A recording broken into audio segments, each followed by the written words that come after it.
আমি নিজে ফেস করেছি, তাই আমি জানি সে সিদ্ধি কিনতে এসছে।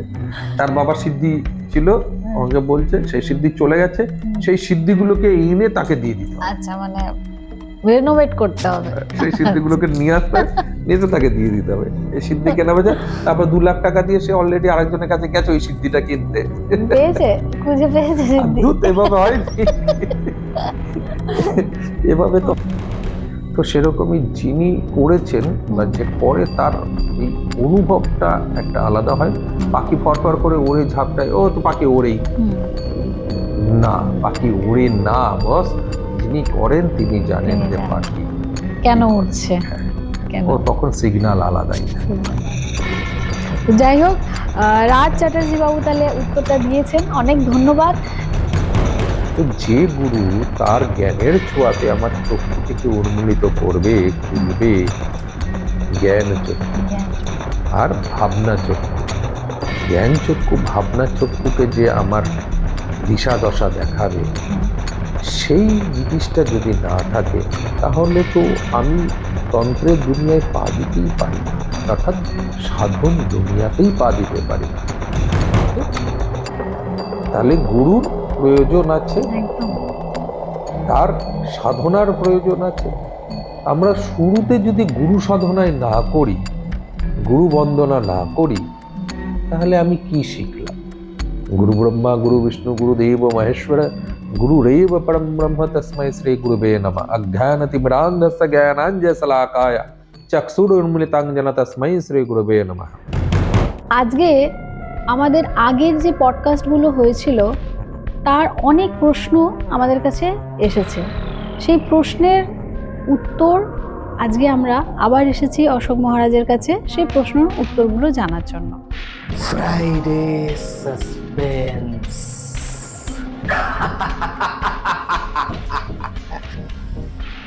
শুধুমাত্র মেডিটা লেজেন্ড ওয়াইটি চ্যানেলে। রাত 9টায় আসবে গল্পের ধারা, রহস্য, প্রেম আর হাসির খেলা সারা। সত্যটা ভয়ঙ্কর। তো আমি সুপর্ণা মিশ্র, মেডিটা লেজেন্ড চ্যানেলে আজকে শুরু করছি প্রশ্ন দিয়ে।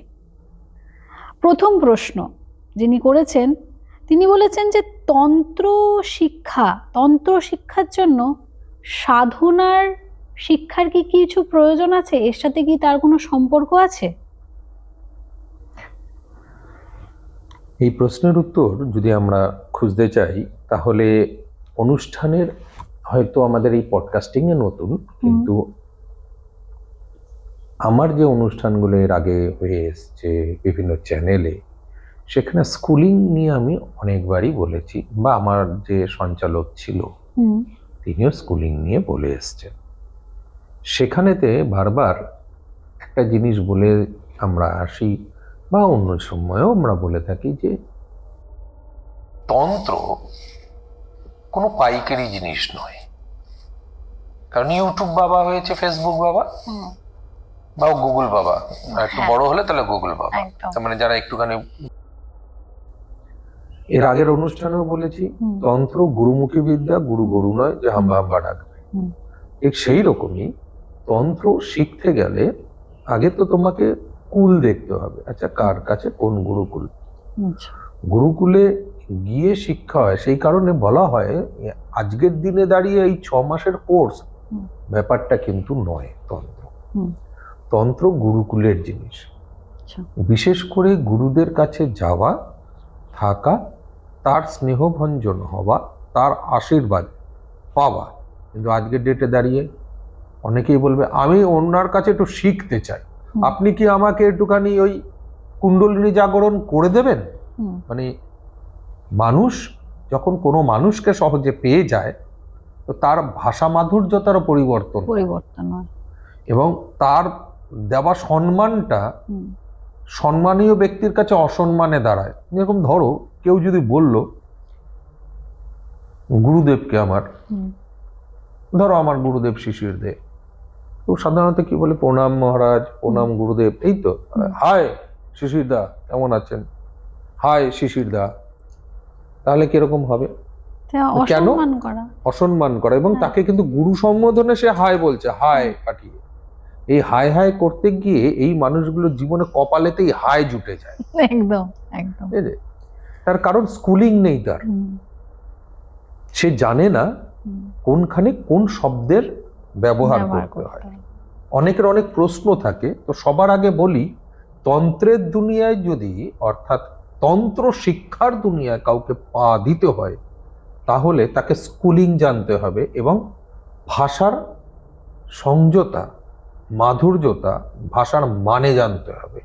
আমি কোন বাক্য কোথায় কতটুকু বলতে পারি। এর আগে আমরা বারবার বলেছিলাম কি, তন্ত্রের বা প্রত্যেক জিনিসের নিজস্ব কোড হয়। কোড ওয়ার্ড আছে। তন্ত্রেরও কোড হচ্ছে সম্মান জ্ঞাপন করা। তার কারণ গুরুমুখী বিদ্যা, গুরুকে তুমি সম্মান জ্ঞাপন করছো, সেই গুরুর যদি কোথাও অ্যাড আসে আর তাকে যদি হাই বলো, তাহলে তাকে অসম্মান করা। তুমি তার উপযুক্ত না, সেই মানুষটা তোমার সঙ্গে কথা না বলাই উচিত। একদম তাই না? একদম। সেই রকমই তাহলে কি হলো, তন্ত্র শিখতে গেলে গুরু বা সাধনা এগুলো বা স্কুলিং এগুলোর কি প্রয়োজন? 100% প্রয়োজন। তাহলে লাগছে না? প্রয়োজন আছে। অবশ্যই অবশ্যই। যেখানে তুমি শিখতে পারবে সৌম্যতা, মার্জতা, ভদ্রতা, এবং এটি শিক্ষার সাথে সাথে কি বললাম, গুরু তোমাকে স্নেহভঞ্জন হলে গুরু তোমায় কিছু বলবেন। এখানে না ওই কিলো বশীকরণ শিখবো, কিলো বিদ্বেষণ দেব আর কিলো মারণ নেব গুরুর কাছ থেকে, এরকম হয় না। এখানে তন্ত্রবিদ্যা মানুষ জানে সেটা হচ্ছে প্রয়োগটাকে, মানে আমি বশীকরণ, মারণ, বিদ্বেষণ, উচ্চাটন, বৈভবকরণ, ব্যাধিকরণ, উন্মাদকরণ, ঠিক আছে, সেগুলো করব, সেইটার হিসেব জানি। কিন্তু তন্ত্র তো এটা নয়। তন্ত্র তৈরি হতে গেলে তন্ত্রের ধারক হতে হবে। তন্ত্র কারোর জীবনে তৈরি হতে গেলে তন্ত্রের ধারক হতে হবে। ধারক তবেই না কিছু ফেলবে। সেই ধারক হতে গেলে ধারক পাত্র তৈরি করতে হবে। সেই জন্য গুরুদেব বলে অপাত্রে দান করি না, বা অনেকে দেখবে এখানে আগেকার দিদিমা ঠাকুমারা বলে এসেছে, অপাত্রে দান করে লাভ নেই। অপাত্রে দান করে লাভ নেই। কুপাত্র, অপাত্রে, কুপাত্র মানে ফুটো পাত্র, আর অপাত্র মানে পাত্রই না। এই দুটোতে দান করলে কোনো লাভ নেই। তো সেই ক্ষেত্রে যখন তুমি নিজেকে তান্ত্রিক বলবে বা বলতে পারবে, তার আগে তুমি তার পাত্রটিকে তৈরি করে তার মধ্যে জিনিস তৈরি করতে পেরেছো কিনা দরকার। অর্থাৎ সাধন তুমি করে সাধন মার্গের সাধনাতে সিদ্ধস্থ হতে পেরেছো কিনা, বা আশীর্বাদ প্রাপ্ত হতে পেরেছো কিনা, সেটা দরকার। অনেকের আবার বলে, আপনি এতগুলো সাধনা করে ফেলেছেন, তাহলে পৃথিবীর তো আপনি সব বড় সাধক। আজকের এক জায়গায় যাচ্ছি, একজনের শুনলাম, খুব ভালো লাগলো। ওর পুরো কথাটা আমার মনে নেই, তাই হয়তো গুছিয়ে বলতে পারবো না। যে বলছে যে গুরু বলতেন, অজ্ঞানী মূর্খদের সঙ্গে তর্ক করাটা উচিত নয়। আর তুমি তো বাবা ইউটিউব ফেসবুকে উত্তরটা দিচ্ছ, তো তার তো তোমার সামনাসামনি তর্ক করা উচিত নয়, আর ইউটিউব ফেসবুকে তো আরোই নয়। বিষয়টা এরকমই তার ছিল। তো আমার সেই কথাটা খুব ভালো লেগেছিল, তাই আমি ভেবেছিলাম আমার কোনো এক জায়গায় আমি এটাকে উল্লেখ করব, এবং উল্লেখ করব অন্যেরই এটা কথা, কিন্তু আমার ভালো লেগেছে, আমার মন ছুঁয়ে গেছে, তাই আমি তার বাক্যটাকে উল্লেখ করলাম যে কাদের সঙ্গে এই বিষয় নিয়ে আলোচনা করব। হ্যাঁ, আমি সাধনা করেছি, কিন্তু সাধনার কিঞ্চিত মাত্র, কারণ সে মানুষটা অজ্ঞানী, ও জানেই না সাধনা কত সাধনা আছে। একটা বইতে যদি একটি বই হয়, তার মধ্যে কতগুলো অক্ষর হতে পারে। আমি 4টে অক্ষর বললাম, তাতেই ভাবছে যে আমি পুরো বইয়ের ওপরে চলে গেছি। তাহলে বোঝো সেই মানুষটা কত বড় মূর্খ এবং অজ্ঞানী। তর্ক করে লাভ নেই।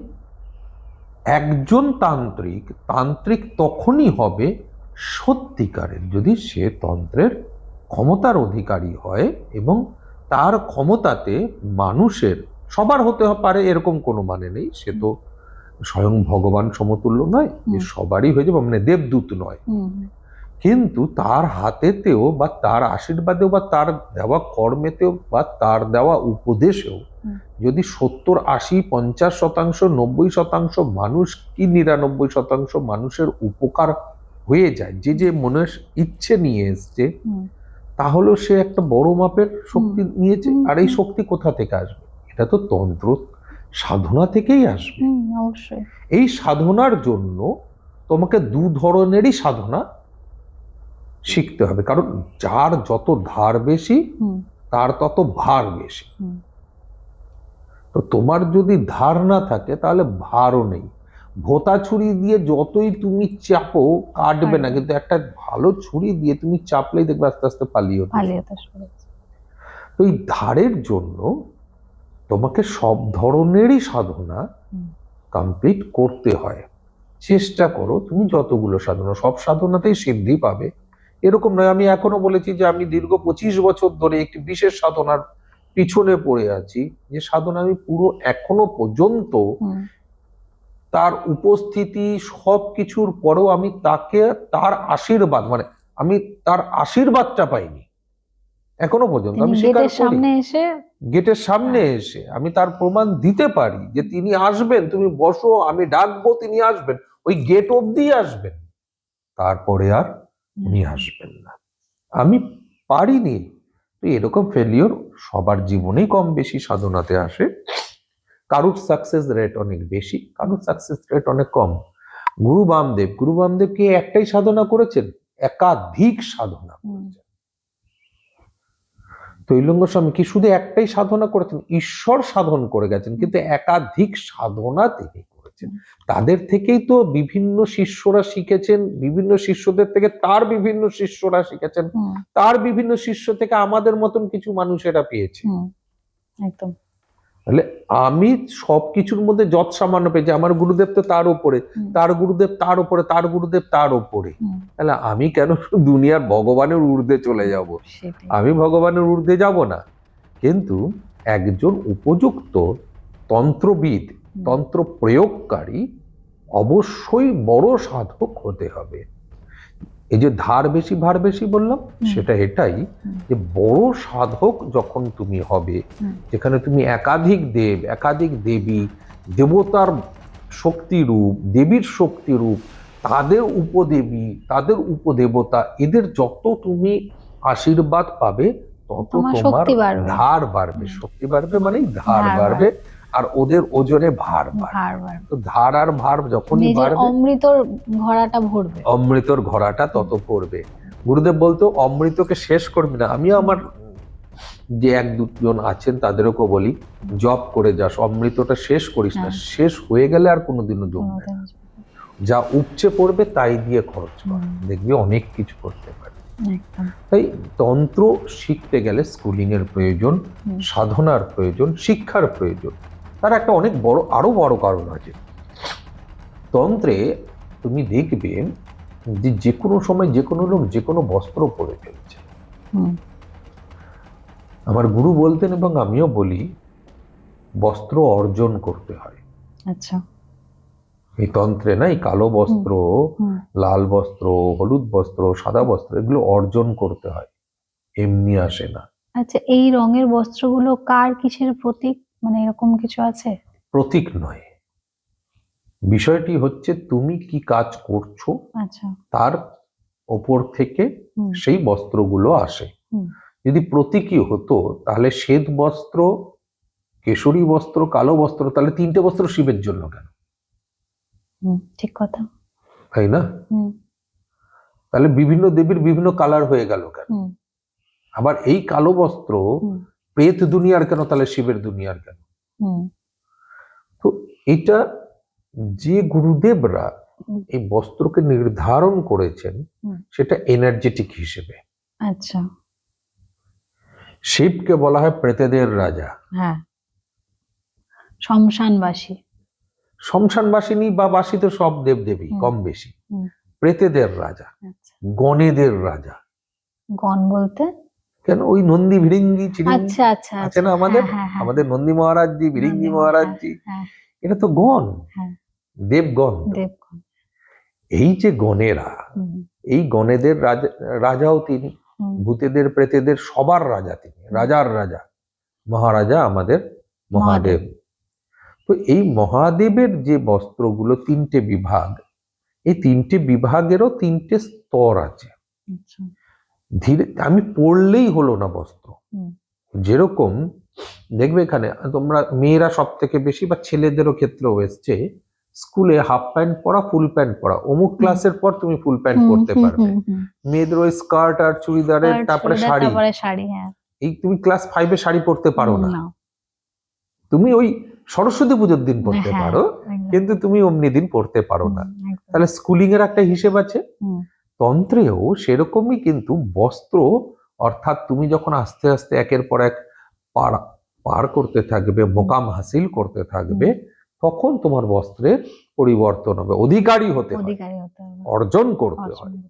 কিন্তু মানুষ এখন পড়ে ফেলে। হুম, তাই যিনি প্রশ্ন করছেন যে স্কুলিং এর কি প্রয়োজন, হুম, এখানে পন্থার কি প্রয়োজন, ধারার কি প্রয়োজন? হ্যাঁ, অবশ্যই এই প্রয়োজনগুলো আছে, যেখানে গুরু তোমাকে বলবে দিকভ্রষ্ট পথভ্রষ্ট হয়েও না, হুম, তোমাকে নির্দিষ্টভাবে তোমার নিজের পথে হাঁটতে হবে, কুল মর্যাদা রেখে। হুম। আজকে বহু বহু শিষ্য, আজকে এই গুরু, কালকে ওই গুরু, এই গুরু ভালো না, ওই গুরু ভালো। তুমি যদি কোনো গুরুর সমালোচনা করো, তুমি কোনো গুরুর কাছে থেকে, তাহলে তোমার গুরু কি শিক্ষা দিল? সেটাই, গুরু অপমান করার শিক্ষা কি দিল? সেটাই। যদি সেই শিষ্য এরকম অপমান করে, তাহলে স্কুলিং এর প্রয়োজন আছে, তাহলে গুরুর প্রয়োজন আছে, একদম। তার সাধনার প্রয়োজন আছে। আমরা শুরুতে যদি গুরু সাধনায় না করি, গুরু বন্দনা না করি, হুম, তাহলে আমি কি শিখলাম? গুরু ব্রহ্মা গুরু বিষ্ণু গুরু দেব মহেশ্বর গুরু রেব পরম ব্রহ্ম তস্मै শ্রী গুরুবে নমঃ। অজ্ঞানতিমিরান্ধস্য জ্ঞানাঞ্জনশলাকায় চক্ষুरुन्मिलितं তস্मै শ্রী গুরুবে নমঃ। তো যে গুরু তার জ্ঞানের ছোঁয়াতে আমার চক্ষুটিকে উন্মিলিত করবে, খুলবে, জ্ঞান চক্ষু জ্ঞান চক্ষু। আর ভাবনা চক্ষু, জ্ঞান চক্ষু ভাবনা চক্ষুকে যে আমার দিশা দশা দেখাবে, হুম, সেই জিনিসটা যদি না থাকে, তাহলে তো আমি তন্ত্রের দুনিয়ায় পা দিতেই পারি না, অর্থাৎ সাধন দুনিয়াতেই পা দিতে পারি না। আজকে বহু বহু মানুষ বলে আমি দীক্ষা নিয়ে কি আমার কি করবি, তান্ত্রিক তন্ত্র শিখবো। কেন? না, উপকার করব। কি শিখবি? বশীকরণ বিদ্যা সম্মান, এগুলো শিখে উপকার করবে। তুমি খুঁজে পাবে না যে বলছে আমি গুরুদেব আমি মায়ের সেবা করব, হুম, আমি সাধন করতে চাই, হুম, দর্শন করতে চাই। সবাই আমি লাল কাপড় পরবো, তান্ত্রিক হয়ে যাবো, কালো কাপড় পরবো, অঘরী হয়ে যাবো, কালো কাপড় পরবো, ব্ল্যাক ম্যাজিক হয়ে যাবো। এখন কিন্তু ব্ল্যাক ম্যাজিকও লিখতে ফেলে। তো এই ব্ল্যাক ম্যাজিক বা এই কালা জাদু, এই যে এই সবই তো সাধনা। হুম, এই সাধনাগুলো করার জন্য তোমাকে গুরু দরকার হবে। একদম। গুরু তোমাকে দেখাবে পথ, সেই পথে তোমাকে চলতে হবে। তাই অবশ্যই প্রয়োজন আছে সাধনার। সাধনার ফলই তো হচ্ছে তুমি সেটাকে ব্যবহার করবে। হুম, যদি ইস্পাত না পাও, ছুরি বানিয়ে দেখাও। কি করে যদি ইস্পাত না পাও, তুমি তলোয়ার বানিয়ে দেখাও। সম্ভব না। আর যদি সেই মিস্ত্রি না পাও, তাহলে তাকে ধার তুলে দেখাও। একদম। তাহলে শিষ্যও দরকার, অর্থাৎ ইস্পাতও দরকার, আর তাকে দিশা দশা দেখানোর জন্য গুরুরও দরকার। সেটা দা হবে না, বটি হবে না, ছুরি হবে না, খুর হবে, সেটার জন্য গুরুর দরকার। আরেকটা আমরাও বলি ভক্তের ভগবান, ভক্ত একদম। থাকলেই ভগবান আছে। একদম। তাই গুরুরও প্রয়োজন, সঠিক ভক্তেরও প্রয়োজন। তাই অবশ্যই প্রয়োজন আছে সাধনার। তন্ত্রের দুনিয়াতে কর্ম কিছু করতে গেলে হুম, সাধনা করে তার অর্জন করতে হবে। তুমি টাকা না পেলে খরচ করতে পারো না, তাই শক্তি না পেলে শক্তির প্রয়োগ তুমি করতে পারো না। একদম। তাহলে প্রথম প্রশ্নের উত্তরটা নিশ্চয়ই যিনি করেছিলেন তার কাছে ক্লিয়ার। তো আরো অনেক প্রশ্ন আছে, যার মধ্যে আরেকটি প্রশ্ন হচ্ছে ডেমনিক এলিমিনিটি, শয়তান, Lucifer, fallen Angel, dark Angel, এইগুলোর প্রয়োগ করে কি কিছু করা যায়? এটা একটা প্রশ্ন এসছে। যিনি প্রশ্ন করেছেন হুম। তার দোষ না, কেন আজকে আমার অনুষ্ঠানটাও ইউটিউবে দেখছে, ফেসবুকে দেখছে, হ্যাঁ। তাই এটা তার দোষ না। প্রশ্ন করবেই, জানার অভাব আছে তার একটাই বড় কারণ, এই আজকালকার কিছু মা বাবারা যারা নিজেদেরকে হুম। এই ধরনের মহাশক্তি পরিচালক হিসেবে নিজেদেরকে বলছে। হুম। তাদের কোর্স 6 মাসের, 3 মাসের, হুম। তাহলে 3 মাস 6 মাসের বাবা এরা। একে যদি আমরা একটু বাংলায় একটু টেনে নিয়ে যাই, তাহলে আমি যাদের সাধনা করি, সিদ্ধি লাভ করেছি, অর্থাৎ তাদের আশীর্বাদ পেয়েছি, হুম। সেই মানুষজনেদেরই মধ্যে একজনের কথা বলছে, অ্যাঞ্জেল। এঞ্জেল, হ্যাঁ। অ্যাঞ্জেলকে বাংলায় কি বলে? পড়ি। তাহলে পরিসাধনা তিনি করে ফেলেছেন। এরকম প্রচুর মানুষকে আমরা দেখছি অ্যাঞ্জেল পাঠিয়ে দিচ্ছে, অমুক অ্যাঞ্জেল, হ্যাঁ। তমুক অ্যাঞ্জেল, হ্যাঁ। ডেমনিক, শয়তান, পাতালের শয়তান, এই ধরনেরকে নিয়ে আসছে। হুম। এত সহজ সাধনায় সিদ্ধি করে তাদেরকে নিয়ে চলে আসা গেল। চলো, সিদ্ধি অবশ্যই করা যায়, কেন করা যাবে না? দুনিয়াতে আমি একাই সিদ্ধি লাভ করেছি, অর্থাৎ তাদের আশীর্বাদ পেয়েছি এ নয়। হুম। কিন্তু প্রশ্ন হচ্ছে, যারা একে ওই 2 মিনিট 4 মিনিটের শিক্ষাতে প্রয়োগ করে ফেলছে, সেটা কি সত্যি প্রয়োগ? সেটা কোনোদিনও প্রয়োগ হতে পারে না, সেটা ঢপবাজি হতে পারে। আচ্ছা। আজকে আমি অ্যাঞ্জেল, হুম। আমি 100% বলছি, বাবা তুমি অ্যাঞ্জেলকে আনো, তুমি প্রয়োগ করো। মুখের কথায় অ্যাঞ্জেল এনে অ্যাঞ্জেল প্রয়োগ করব, তা হতে পারে না।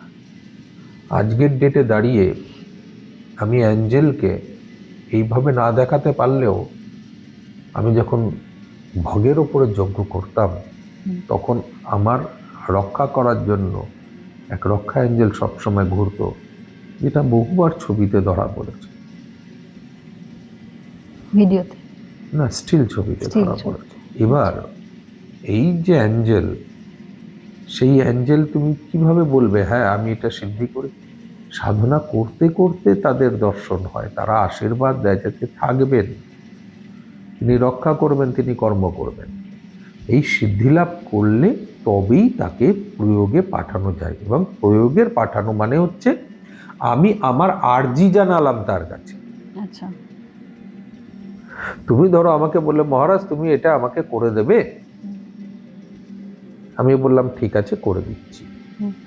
এবার আমি সময় নিলাম, করে দিলাম, তুমি তার উত্তর পেলে। হুম। ঠিক সেরকমই এই মহাশক্তিদেরকে সিদ্ধিলাভ করে, অর্থাৎ আশীর্বাদ প্রাপ্ত হয়ে তবে গিয়ে এদের প্রয়োগ করা যায়। হুম।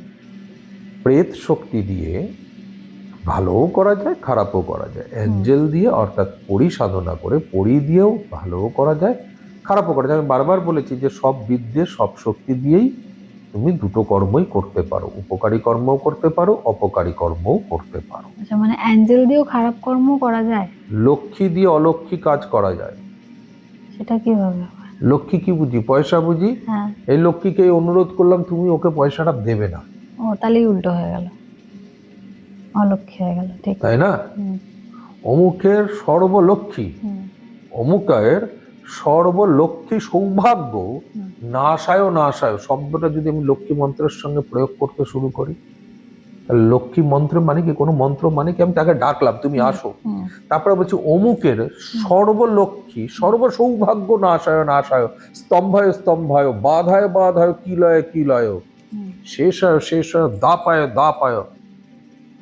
তার মানে এর যত সব লক্ষ্মী ভাগ্য আছে তা নষ্ট হয়ে যাক। হে লক্ষ্মী দেবী, আমি তোমার কাছে প্রার্থনা করছি, তুমি একে ধন দিও না। ধরো তোমার একটা ছোট্ট বাচ্চা আছে, আমি রোজ যাই, সে আমাকে বললো কাকু কাকু কাকু কাকু এই দাও ওই দাও ওই দাও ওই দাও, হুম। তাহলে আমি দিচ্ছি তাকে। হুম। তুমি আমাকে বললে মহারাজ তুমি না ওকে আর ক্যাডবেরি দিও না, হুম।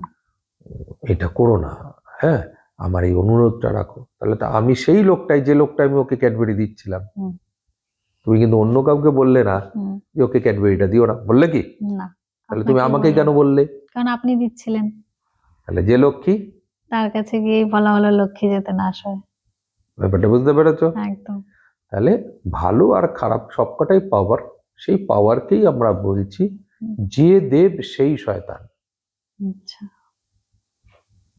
যে দেব সেই শয়তান, তার ছায়ারূপ আর তার মায়ারূপ। হুম। যখন তুমি চণ্ডী মূর্তি ধারণ করো রাগে ফসফসিয়ে গিয়ে দুটো গালাগালি দিয়ে দাও, ঝাঁটা তুলে ধাওয়া দাও, তখন তুমি কি হলে? উগ্রচণ্ডা, প্রচন্ড। শয়তান মেয়ে ছেলে। হুম। আর যখন তুমি মা বসো, বাবা বসো, এসো একটু মা তেল লক্ষ্মী। মালিশ, একটু তেল মালিশ করে দিয়ে এই নাও খাও, কি খাবে বলো, তোমার প্রিয় এটা বানিয়েছি খাও, তখন কি লক্ষ্মীমন্ত মা এসো মা আমার। লক্ষ্মী বসে ঘরে। একদম একদম। তাহলে যে লক্ষ্মী সেই অলক্ষ্মী, সেই অর্থাৎ অলক্ষ্মী। যে দেব সেই শয়তান। তাই আলাদা করে বিভেদ করার কিছু নেই, তার শুধু নামের পরিবর্তন হয়েছে। যেরকম ধরো আমরা একটু মহাদেবের বাক্যেই যাই, তাহলে দেবাদিদেব মহাদেব, হুম। দেবতার রাজা, শান্তশিষ্ট ভদ্র মানুষ। তাহলে তার উগ্র রূপে চলে যায় বীরভদ্র, হুম। কাল ভৈরব, এদের দিয়েও তো সবকিছুই হচ্ছে। যখন ত্রিনেত্র শমশান খুলে যায়। ভৈরব, তাহলে এদের দিয়েও সবকিছুই হচ্ছে। তাহলে যে মহাদেব তারই তো ছায়ারূপ কায়ারূপ এরা চলছে। তো যে দেব বা যে দেবতা সেই শয়তান তার অন্য পার্টে গিয়ে এসে সেই শয়তানের প্রকাশ করছে। এবং শুধু শয়তান এমনি এসছে তা নয়, কিন্তু শয়তানও কার্যের জন্যই এসছে। কেন এসছে বলো তো? কোনো না কোনো শয়তানকেই দমন করার জন্যই এসছে, মানে না, রক্ষা করার জন্য বা না। কিছু। তাহলে আচ্ছা, আমরা এখন কটার সময় এই পডকাস্টটা করছি? আজকের এখন ডেটে মোটামুটি 3:30 4:30 বাজে। 3:30 4:30। রাত। সেটা কি দিন? রাত। রাত, তাই তো? হ্যাঁ। এই সূর্যের আধারটা যদি না থাকতো তাহলে তুমি রাত কথাটা বলতে পারতে? না। দিন কথাটাও বলতে পারতে না, হ্যাঁ, মানে তাই না? হ্যাঁ, দুটো একই হয়ে যেত, তাহলে কিছুই বলা যেত না। কিছুই দিন রাত বলা যেত না। বুঝতেই যদি পারতাম না। শয়তান না থাকতো দেবতার কি মূল্য? এক্স্যাক্টলি। যদি খারাপ যদি না থাকতো ভালোর কি মূল্য? যদি মৃত্যু যদি না থাকতো তাহলে জীবনের কি মূল্য? একদম। তাহলে দেবতাদের অস্তিত্বকেও বজায় রাখার জন্য শয়তানি এসছে, অর্থাৎ তার আর একটা রূপের সৃষ্টি হয়েছে, হুম। ডেভিল। আবার এই ডেভিলরা সবসময় হেরে গেছে দেবতাদের কাছে। হুম। কেন? দেবতাদের কাছে কেন হেরে গেছে? কারণ দেবতা ওনারা, তাই। কারণ ওনারা দেবতা, তাই দেবতার উপরে তো কেউ যেতে পারে না। তার কারণ সমাজের কাছে একটা দৃষ্টান্তের সৃষ্টি করতে হয়, গুড অ্যান্ড ব্যাডের। আচ্ছা। আমরা সমাজকে পরিচালনা করার জন্য তাহলে গুডের অস্তিত্বকে বজায় রাখবো, হুম। যেখানে গুড কি বলছে, আমি ভালো। হুম। এই ভালোটাকে বজায় রাখতে গেলে ভালোকে জিততে হবে। হুম। কিন্তু এই জিতটা তুমি কোন খেলা ভালো করে মনে রাখবে? কোন খেলাটা ভালো করে মনে রাখবে? যে এমনি জিতে গেল সেই খেলাটা, এরে আজকে হেভি দেখলাম, লাস্ট বল অব্দি হেভি হলো, এই মনেই হচ্ছিল হেরে যাবে, তারপর কিন্তু জিতে গেছে, হেভি খেলেছে। একটা বোলার এসে 6 মেরে দিল, লাস্ট বলে 6 রান বাকি, 6 মেরে দিল, ওই হিরো হয়ে গেল। আর অমুকে এসে মেরে দিয়েছে আর জিতিয়ে পেপারে দিয়েছে। সবার বাহ নাম। বেটা বাহ, হেভি খেলেছে। হ্যাঁ, এইটা মনে রাখবে। অর্থাৎ দেবতারা হারতে হারতে হারতে হারতে জিতলো, তার মানে দেখালো দেবতারা যে লড়াইটা করতে হয়। আমি দেবতা বলেই লড়াই করতে হবে না এটা নয়, হার মানা যাবে না, শেষ অবধি লড়তে হবে, জিত তোমার থাকবে। সত্যের জয় হবে। বাধা তোমার জীবনে আসবে, সেই বাধাকে, আরে দেবতা তো এটা চক্র ছাড়বে ভুস, হ্যাঁ, এরকম হাত মারবে ভুস, তাহলে এত লড়াই, বজ্র ছুড়বে ভুস, এই তো হবার কথা। তাহলে দেবতারা এত লড়াই কেন? সমুদ্র মন্থন, মজার বিষয় দেখো, নাগকে বাসুকিকে ধরে টানা হেঁচড়া করলো, উল্টালো, পর্বতকে উল্টে কচ্ছপের ওপরে সবকিছু রেখে এত কিছু করলো। দেবতা জানতো না তলায় আর কিছু নেই? মহাদেব জানতো না ত্রিকালদর্শী তিনি? তাহলে কেন করলেন? আচ্ছা চলো, এদের দিয়ে দরকার কি ছিল? দেবতাই তো উনি, ঘষ করে টানবে, ঝপ করে চলে আসবে সব। তাহলে এদের নিয়ে মন্থন করার কি দরকার ছিল? একদম। তো ওনারা বারবার কিন্তু বুঝিয়ে গেছেন যে কর্ম করতেই হবে। কেউ যদি ভাবে কোনো তান্ত্রিকের কাছে গিয়ে চলো আমি ওকে পয়সা দিয়ে দিলাম, আমার বউ আমাকে ছেড়ে চলে গেছে, নিয়ে চলে আসবে, তান্ত্রিক সব করে দেবে, আমায় কিছু করতে হবে না। হবে কি? চলো আমার ছেলের জন্য ভালো একটা নীল সরস্বতী কবচ বানিয়ে নিয়েছি, ও বিদ্যায় সর্বশ্রেষ্ঠ হয়ে যাবে, ওকে পড়তে বসতে হবে না। তুমি ভাবলে আমি চলো সর্বজন বশীকরণের একটা কবচ বানিয়ে নিয়েছি, ধনদার একটা কবচ বানিয়ে নিয়েছি, চলো আমাকে আর চাকরি করতে হবে না, ব্যবসা করতে হবে না। কর্ম নিজেকে করতেই হবে। তাহলে এই কারণেই দেবতারা বারবার তার এই রূপের প্রকাশ করে। এবার লোক পাবো কোথার থেকে? হুম, দেবতাদের সমতুল্য লড়াই করার মতন শক্তিটা তো দরকার, হুম, তো সেই লোকটা পাবো কোথার থেকে? একদম। আজকে ঋষির ঔরসে কি করে ডেভিল তৈরি হয়, রাক্ষস তৈরি হয়? আবার ঋষির সঙ্গে রাক্ষসেরই কেন বিয়ে হয়? সেটাই। ঋষি তো ঋষি, হুম, তিনি কেন রাক্ষস কুলের সাথে? তো বারবার দেখি যে যেখানে কোনো বিভেদ নেই, হুম, সমাজের মধ্যে বিভেদ নেই, যে কোনো মানুষের গর্ভেই, যে কোনো মানুষের দ্বারাই, যে কোনো ধরনের মানুষের চিন্তাধারার হুম, ব্যক্তি জন্ম নিতে পারে, হুম, এগুলোকে দেখানো হয়েছে, বোঝানো হয়েছে। সেই জন্য তারা আর তো কিছু নেই, তার নিজের জীবন থেকে দৃষ্টান্ত তৈরি করতে পারে। হুম, আজকে আমি যে যে সাধনা করছি আমি সেই সেই সাধনাই বলবো। হুম। আমি তো কখনোই বলবো না ওই যে কি সাধনাটা জানো, ভুলে গেলাম, ভোলার রোগ হয়েছে, বয়স হয়ে গেছে তো। ওই সাধনাটা ওই ইসেতে যে পডকাস্টটা হয়, তার দেবীর নামটা কি জানো বলে, ওই সাধনাটা। কামাখ্যা। না না না না, ভুলে যাই, আমি তো ওই সাধনাটা করিনি। ওই সাধনা ওই তারানাথ তান্ত্রিকের যে আমিও মনে করতে পারছি না। তারানাথ তান্ত্রিকের যিনি, মাধু পাগলি। না না মাথু পাগলি নয়, মাথু পাগলি তো অন্য তান্ত্রিক ছিলেন, ঠিক আছে? তো সেই সাধনাটা তো আমি করিনি। আমি সেই সাধনা বলবো কি করে? হুম, আমাকে বই পড়ে তোমাকে বলতে হবে। হুম, যে সাধনা আমি করিনি হুম। সেই সাধনা তো আমি বলতে পারি না। হুম, সেই সাধনা বলতে গেলে বই পড়ে হবে, হুম। যার বাস্তব রূপ নেই। যেটা আমি বাস্তব অনুভূতি করতে পারিনি। যেখানে বাস্তব রূপ থাকবে সেইখানেই এই জিনিসটা তুমি বলতে পারো, সেইখানে তুমি এই সাধনাগুলোর বর্ণনা দিতে পারো। কিন্তু যেখানে তোমার এটা নেই সেখানে তুমি বলবে কি করে? তোমাকে বলতে গেলে সেটাকে জানতে হবে, বুঝতে হবে, অনুভব করতে হবে, তবে গিয়েই তুমি সেই সাধনা সম্বন্ধে তুলে ধরতে পারো। হুম, তাই অনেকেই জানতে চায় যে বিভিন্ন রকম সাধনা, আমি সেই সাধনাগুলো বলতে পারবো না হুম।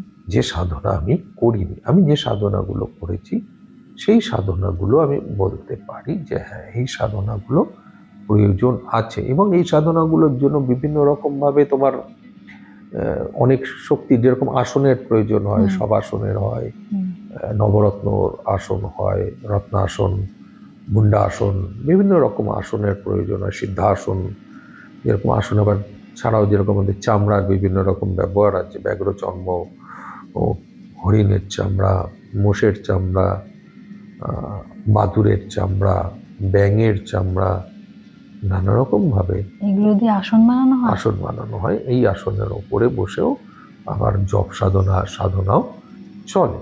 তো যেরকম যেরকম তার থেকে নিম্নে যদি যাই, মানে আরো কমের মধ্যে কম্বলের আসন, কুশাসন, আমরা করি না ব্যবহার, হুম, আসন ছাড়া তো পুজো হয় না। কম্বলের তো বিভিন্ন আসনেরও হুম, বিভিন্ন জায়গায় উল্লেখ আছে, যা শক্তির সমন্বয় ঘটিয়ে বিষয়টা এগোয়। ওর মধ্যেও নির্দিষ্ট কিছু শক্তি আছে, যেই শক্তির সাহায্যে তুমি এগোতে পারো। তো প্রত্যেকটা জিনিসের সঙ্গে প্রত্যেকটা জিনিস কোরিলেটেড ভাবেই কানেক্ট আছে। কানেক্টেড থাকে। আরো প্রশ্ন ছিল একজনের যে পঞ্চমুণ্ডির আসন সম্বন্ধে যদি কিছু বলেন।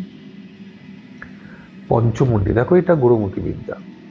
প্রথম, এর অনেক রহস্য ভেদ করা যাবে না, আচ্ছা। তবে পঞ্চমুণ্ডির বিভিন্ন প্রকার ভেদ আছে। হুম, গুরু এই আসন ঘটালেই অর্থাৎ স্থাপন করাটাই আমার মতে যুক্তিযুক্ত। প্রথম, মানে গুরু না বললে করা উচিত না। গুরু আদেশ না দিলে তুমি এই আসন বসতে পারবে না। আচ্ছা। আসন নিজে পূর্ণ মাত্রায় বানালে হুম। আসনের রূপদান করা যায় না। আচ্ছা, সেটা কিরকম? আসনের মধ্যে বিভিন্ন রকম জিনিসের মুন্ড যায়। হুম। অনেক অনেক রকম ব্যাখ্যা আছে। সাপের মাথা, বেজির মাথা, মানুষের মাথা, শৃগালের মাথা, এরকম নানা রকম জিনিসপত্রে ব্যবহার হয়। আবার এই মস্তকগুলো ছাড়াও শুধু মানুষের মাথা দিয়েও মুন্ড স্থাপন হয়। আবার এগুলো ছাড়াও অনেক রকম ভাবেই তুমি তার প্রতিস্থাপন করতে পারো মিশ্রণ করে। প্রত্যেকটি ক্ষেত্রেই এই যে মুন্ডের সংগ্রহ হবে সেটাকে যদি আমি সঠিক পদ্ধতিতে অবলম্বন করি তাহলে প্রত্যেকটি অপঘাতে মৃত্যু হতে হবে। মানে ওই 5টা মুন্ড যদি মানুষেরই হয় তাতেও অপঘাতে মৃত্যু। আচ্ছা। আবার 5টা জন্তুর যদি হয় তাহলেও অপঘাতে মৃত্যু। জন্তুর কিভাবে অপঘাতে মৃত্যু হয়? মানে অ্যাক্সিডেন্ট? তোমাকে তুলে বলি দিতে হবে। আচ্ছা। তন্ত্রের ভাষায় প্রয়োগের ক্ষেত্রে অপঘাতে মৃত্যু মানে নিজে গলা কাটলে সব থেকে ভালো হবে। আচ্ছা। বুঝতে পেরেছ? এবার আমরা মাথা সংগ্রহ করি। তোমার নিশ্চয়ই মনে আছে কর্ণপিশাচিনী সাধনার গল্পে? সাধনার গল্পে হাড়ের মালার প্রয়োজন ছিল, তার জন্য সবকে তৈরি করতে হয়েছিল। এখানেতেও যে যে জন্তুর প্রয়োজন হবে, বাবারা তো পঞ্চমুণ্ডি বানায়, আমিও বানিয়েছি, আমি নিজের বাড়িতেই স্থাপন করেছি, অনেকের কন্ট্রোভার্সি থাকতে পারে, সেটার ভাঙানটা দিচ্ছি। অরিজিনালি বাড়িতে পঞ্চমুণ্ডি স্থাপন করতে নেই না, অরিজিনালি। তাহলে আমি কোন পঞ্চমুণ্ডি করেছি? যে পঞ্চমুণ্ডির সেই পঞ্চমুণ্ডির শক্তি পুরো ধারণ করবে না, সেটা করেছিলাম। তারপর আমার গুরু এসে পঞ্চমুণ্ডি স্থাপন করে গেছেন। তবে আমার গুরু যেরকম স্থাপন করার দরকার সেই স্থাপনের মাত্রাকে রেখে গেছেন। তিনিও বলেছেন যে যদি একটু ফাঁকা জায়গা পাওয়া যায় তাহলে খুব ভালো হয়। আচ্ছা, ঠিক আছে। এবার এই পঞ্চমুণ্ডির যে মুন্ডগুলো, প্রত্যেকটি জন্তু জ্যান্ত চাই। মানে বলি দেওয়া হবে আর সেই মুন্ড দিয়ে আসন করা হবে। একদম। আচ্ছা। প্রত্যেকটি মুন্ড জোগাড় করার আগে তার জ্যান্ত চাই। শুধু জ্যান্ত হলে হবে না, তা তোমার পোষ্য হওয়া চাই। আচ্ছা। তার সঙ্গে তোমার যদি কানেক্টিভিটি না থাকে তাহলে সেইটির কোনো অস্তিত্ব নেই। সে যদি তোমাকে নাই চেনে, নাই জানে, তাহলে তুমি তাকে ডাকতে পারো না। তুমি যদি না ডাকতে পারো, তার সঙ্গে কানেক্টিভিটি না হয়, তাহলে তার পাওয়ার তোমার শরীরে সহজে অনুপ্রবেশ করবে না। একদম। এটা একটা নিয়ম পঞ্চমুণ্ডি আসন তৈরি করার। যদি স্ব ক্ষেত্রে স্বভাবে এই পঞ্চমুণ্ডির আসন স্থাপন করতে হয় তাহলে তোমাকে এই নিয়ম পালন করতে হবে। দ্বিতীয় নিয়ম, গুরুদেব বসাবেন। আচ্ছা। গুরুদেব তার শক্তি মতে সাধন শক্তির সাহায্যে এই শক্তিগুলোকে আনায়ন করে পরিচয় ঘটাবে তার শিষ্যের সাথে। এটা আমার শিষ্য, এ বসবে আজ থেকে, এ অধিকারী, আসনের অধিকারী হয়। আচ্ছা। তাই অধিকার দেবে, এ অধিকারী, এ বিনা আর কেউ বসবে না, তুমি একে বসতে দিও। দেখবে যখন গুরু বামদেব আসনে বসেছিলেন, বৈশিষ্ট্য মুনি বসেছিল, চল বস এখানে। আচ্ছা। ও বাবা কেমন জলে। আবার ঠাকুর রামকৃষ্ণ যখন অন্যের পঞ্চমুণ্ডিতে বসেছেন, ও বাবা কেমন জলে। কি বলছে ব্যাপারটা? যে তিনি আদেশ দিয়েছেন তাই তার সঙ্গে অ্যাডজাস্ট হয়েছে। তিনি যদি আদেশ না দিতেন তাহলে অ্যাডজাস্ট হতে পারতেন না। আবার এই ধারকও যখন বলবেন, অধিকারী যখন বলবেন আজকের সাথে আমার পরেও ইনি বসবে, হুম, তখন তিনি বসতে পারেন। আচ্ছা। তাহলে গুরু তৈরি করে দিয়ে যাবেন। হুম, আর নিজে তৈরি করতে গেলে কি করতে হবে? সব জন্তুদেরকে তোমার পোষ্য হতে হবে। পোষ্য করতে হবে। তারপর গিয়ে তুমি সেই আসনের জিনিস পেলে, এবার বিশেষ বিশেষ তিথিতে এবার সেটার এবার শুরু হলো। হুম, তাহলে প্রশ্ন আমাদের তরফ থেকে যেরকম থাকে, হুম, কোন কোন তিথিতে হুম, কোন কোন জন্তুর বলি হবে? হ্যাঁ, তাহলে এটা প্রশ্ন রইলো আপনাদের কাছে, কোন কোন পঞ্চমুণ্ডির আসন করার জন্য সব বাবারা তাহলে, তো পঞ্চমুণ্ডির আসন হ্যাঁ, করে, তাহলে তাহলে কোন কোন তিথিতে কোন তিথিতে কোন কোন পশুর বলি দিতে হবে? কোন পশুর বলি দিতে হবে? আমি তো পঞ্চমুণ্ডির একটা ভেদ খুলে দিলাম যে হ্যাঁ, তার পোষ্য হতে হবে। এখনো তো ভেদ আজ পর্যন্ত কেউ খোলেনি এটা। সবাই পঞ্চমুণ্ডির আসন বানিয়ে ফেলেছে, করে ফেলেছে। না, হ্যাঁ, আমার ধারণা ছিল পঞ্চমুণ্ডির আসন মানে মানুষের 5টা মাথা। না, মানুষের 5টা মাথা হবে, হুম, কিন্তু সেটি হচ্ছে ভিন ভিন জাতির হতে হবে। তিন জাতি বলতে? আমাদের জাতি বলতে ভিন প্রকারের। আচ্ছা, মানে একজন হিন্দু, ব্যবসায়ী, আচ্ছা আচ্ছা আচ্ছা। একজন খুনি, হুম, তো এরকম 5 ধরনের ক্যারেক্টারের, অর্থাৎ ভিন জাতির আচ্ছা। 5 ক্যারেক্টারের 5 আলাদা গোত্রের হুম। মানুষ হতে হবে। এটা কি এরকমও আছে কি মানে ছেলে মেয়ে আলাদা এরকম, নাকি সবই ছেলেদের না, সবই মেয়েদের এরকম কোনো ব্যাপার? এই ক্ষেত্রে হুম, তুমি পুরুষ করটিও জোগাড় করতে পারো, হুম, নারী করটিও জোগাড় করতে পারো, আচ্ছা। কিন্তু প্রত্যেকটিতেই সেই প্রতিষ্ঠিত হতে হবে। যদি এখন ডাকাতের করে আমরা ধরে নিই, কথার কথা বলছি, ফুলন দেবীর মুন্ডুটা চলতো, হুম, হুম, নিশ্চয় চলতো। চলতো, হুম, ব্যান্ডেড কুইন, হুম, তার মুন্ডুটা চলতো। তো ঠিক সেই রকমই 5 জায়গার জিনিস প্রয়োজন হবে, যে 5 জায়গাতে 5 জন শ্রেষ্ঠ। মানে আচ্ছা। 5টা খেলাতেই সে শ্রেষ্ঠ এরকম দিয়ে কিন্তু হবে না। আলাদা আলাদা 5টা জায়গায় যেরকম আহ ব্যবসায়ী, ব্যবসা, হ্যাঁ। খুনি, হুম, চোর, হুম, ঠিক আছে, বিদ্বান, এরকম 5 জনের। হুম, আবার সেখানে একজন সাধক, হুম। উচ্চ বর্গের সাধকেরও মুন্ডু দরকার হবে। সেটা কি করে সম্ভব? আমি কি করে বলবো? সাধকের মুন্ডু হওয়া তো বিশাল মুশকিল। সবকিছু সম্ভব, তাই? সম্ভবের সম্ভবত্ব শেষ নেই। যদি তা না হতো, হুম, তাহলে আমার গুরু, আমার যে আগের গুরু ছিলেন সুমনদা, যিনি দেহ রেখেছেন, যখন সব পাওয়া যায়নি, তখন তার বুকের ওপর বসিয়ে হুম। আমাকে বলেছিল, আমি আজ থেকে তোর সব, তুই আমার বুকে বসে সাধনা কর। বাবারে। সব সম্ভব। আমি তার বুকে বসে সাধনা করেছি, তার বুকের ওপরে দাঁড়িয়ে, এক পায়ে দাঁড়িয়ে আমি সাধনা করেছি ওই 3 ফুটের গলিতে।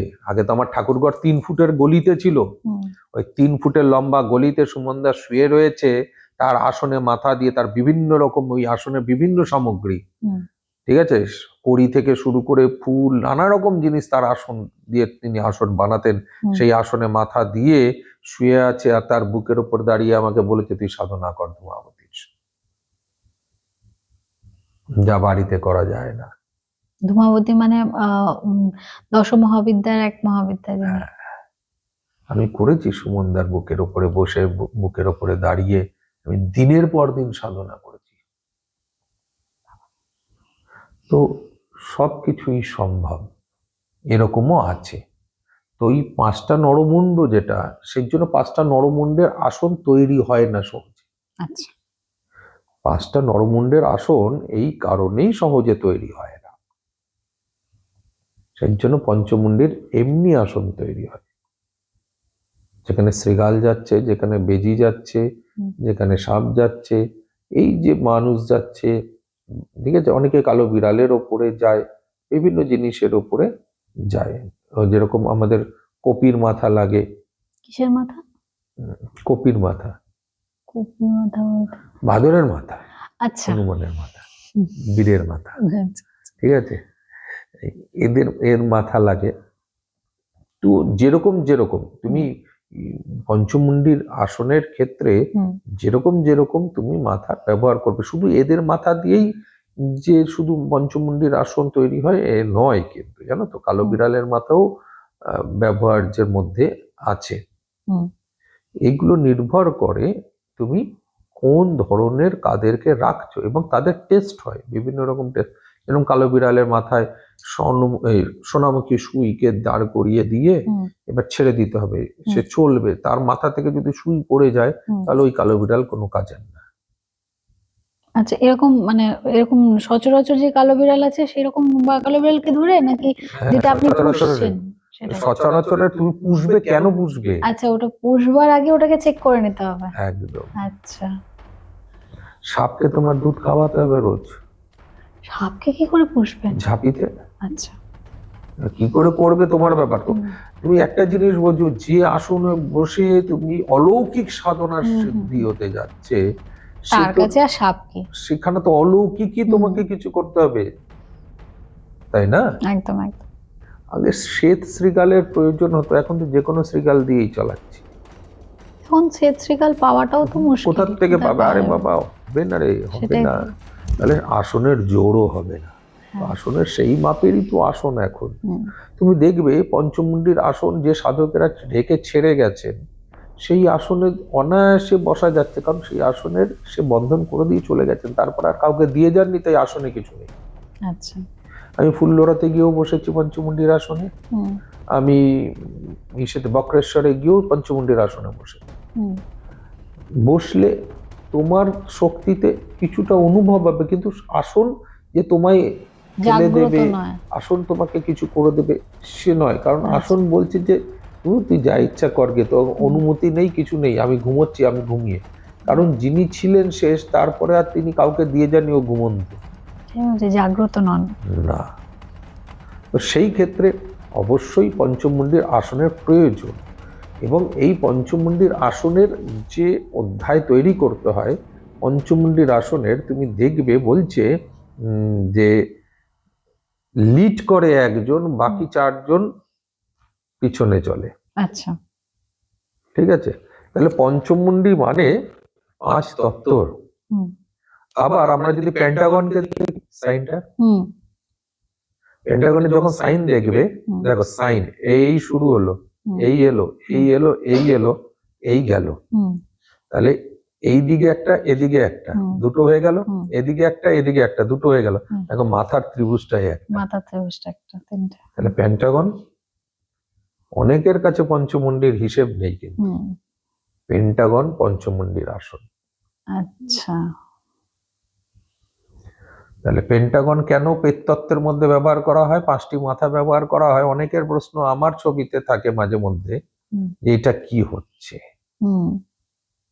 মাঝখানে ধারক বসে তার মনের ইচ্ছা বলেন। হ্যাঁ, যেটা লাইট দিয়ে আলো দিয়ে। এবার মনে পড়েছে, তাই তো? পেয়ে গেছে। দেখো মাথাটা যদি আমরা তীরটাকে হিসেব করি, তাহলে ঠিক সেইখানটায় দুদিকে দুটো, এদিকে দুটো, সামনে একটা, লিড করছে একটা। আবার এটাকে উল্টো করে দাও, তাহলে শ্রীগালের মাথা মাঝখানে চলে গেল, শ্রীগালের মাথায় তুমি বিরাজ করছো, এবং বাকি 4টে তোমাকে লিড করছে। আচ্ছা। তাহলে কিলক আসন, চলন আসন, কোন ধরনের আসন পঞ্চমুণ্ডি, যা বইতে লেখা থাকে না। এটা সবকিছুই কিন্তু আমি বারবার বলবো, তুমি সব বইতে লেখা পাবে না। গুরুমুখী বিদ্যার বইয়ের বিদ্যা, অর্থাৎ গুরু তোমায় জ্ঞান দিয়ে যাবেন, তার অনুভূতির বিদ্যা বইতে আসবে না। বই তো আগে ছিল না, বই কেউ লিখেছেন, শেষ। যিনি লিখেছেন তার লেখা থেকে লেখা লেখা লেখা লেখা বেরিয়েছে, ঠিক আছে, ওই সংগৃহীত, একদম, তাই না? লেখা থেকে লেখা লেখা সবাই হয়ে গেল। কিন্তু যিনি এই অভিজ্ঞতায় সিদ্ধ, তিনি তার শিষ্যদেরকে সেটাই বাঁটবেন, তার শিষ্যরা তার শুনবেন, তিনি যদি করেন তাহলে বলবেন আমি অনুভব করেছি, আর না হলে বলবে আমার গুরুদেবের সব ঘটনা এটা। তো পঞ্চমুণ্ডির আসনের ক্ষেত্রে এগুলোর ব্যবহার করা হয়। আবার পঞ্চমুণ্ডি আসনের ক্ষেত্রে আসনের মধ্যে যাদেরকে আমরা স্থাপন করব, তাদেরকেও স্থাপন করতে হয়, আসন দিতে হয়। আচ্ছা, মানে ওই যাদের মুন্ডগুলো কাটা হলো, মানে বলি দেয়া, সরি আমার ভুল হচ্ছে উচ্চারণ, বলি দেয়া হলো, তাদের জন্য আসন পাততে হয়। তাদেরকেও আহ্বান করতে হয়। আহ্বান করে তাকে তবে তো হুম, শক্তি রূপে তাদেরকে স্থাপন করবে, স্থাপন। তবে না তোমার ওই পঞ্চমুণ্ডির আসন কাজ শুরু শক্তি করবে। দেবে। হ্যাঁ, তোমাকে চলাবে, মানে অ্যাকচুয়ালি এটা ওই আলাদিনের যে ওই ছিল না, ওই যে একটা ম্যাটটা উড়তো, উড়তো। হ্যাঁ, তো উড়বে তুমি তখনই হুম, যখন তুমি ওই আসনের মধ্যে সেই শক্তিটা দেবে, তবে না উঠবে, একদম একদম। তাই না? তাছাড়া তো তুমি উঠতে পারো না, না? তো সেই শক্তিটা তোমাকে ওখানে দিতে হবে, আর সেই শক্তির জন্য তাদেরকেও আসন দিতে হবে। তাদেরকে যদি আসন না দাও, তাহলে তুমি সেখান ওই থেকে আসনটাতে তো শক্তি আসবে। একদম সেইখান থেকে সেই শক্তি আসতে পারে না। তোমাকে কিছু ক্রাইটেরিয়া মেনটেন করে যেতে হবে, কিছু নিয়ম তোমাকে মেনে যেতে হবে। যদি তুমি সেই নিয়ম না মানো, তাহলে তুমি কোনোভাবেই সেখানে থেকে সেই সফলতা বা পাবো না। সাফল্য পেতে পাবো পারো না। না। তোমাকে একদম। সেই জায়গাটা মেনটেন করতেই হবে।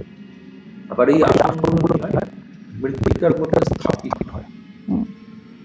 মৃত্তিকার মধ্যে স্থাপিত হয় মানে এই মাটির ভিতরে? আসনগুলো মাটির তলায় চাপা দিতে হয়, আচ্ছা এদেরকে স্থাপন ভাবেই করতে হয়।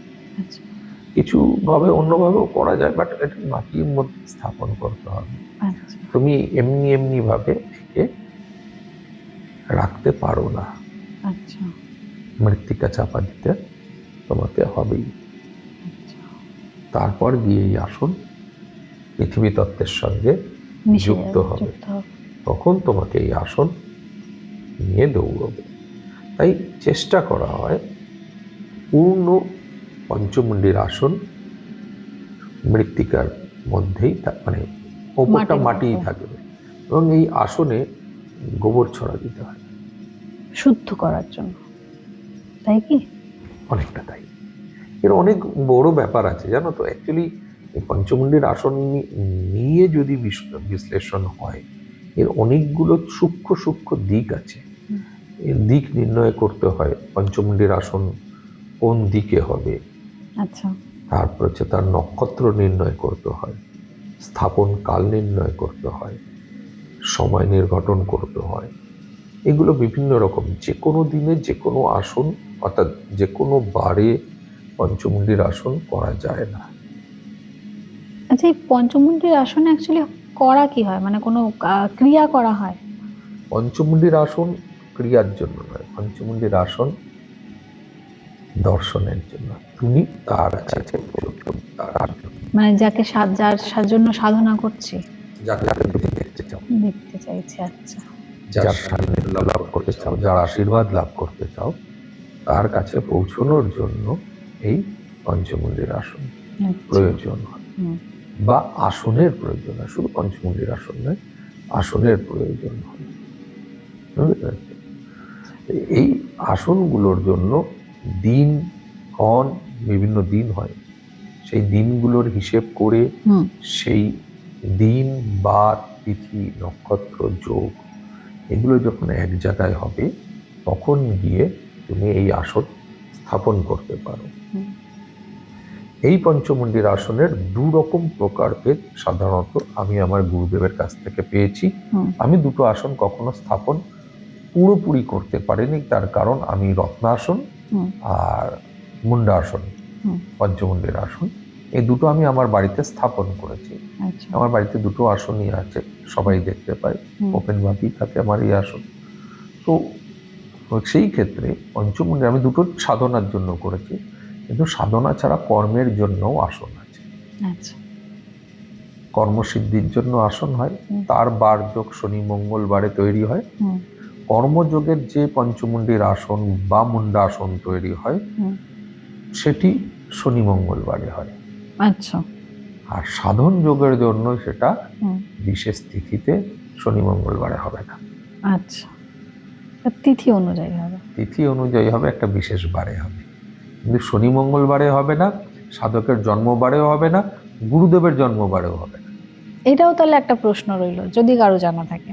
না, কারণ আমি যতজনকে শুনেছি পঞ্চমুণ্ডির আসন করতে, বা মানে আসন সম্বন্ধে, বা আমি যতদূর অবধি দেখেছি, হুম, খুব কম লোক সংখ্যায় রয়েছে কারণ আমি বেশিরভাগটাই তো ওই ফেসবুক বা এইসবের হুম। মাধ্যমেই দেখা, তো একদম। সবই সংগৃহীত শব্দগুলোই আমি দেখতে পাই। মানে হুম, এইটার এই বেজি অনেক বেশি ক্ষিপ্ত, অনেক বেশি সহনশীল, হুম, স্থিতিশীল, এর জন্য বেজির মাথা দেওয়া হয়। হুম। এগুলো কিছু নয় বাবা।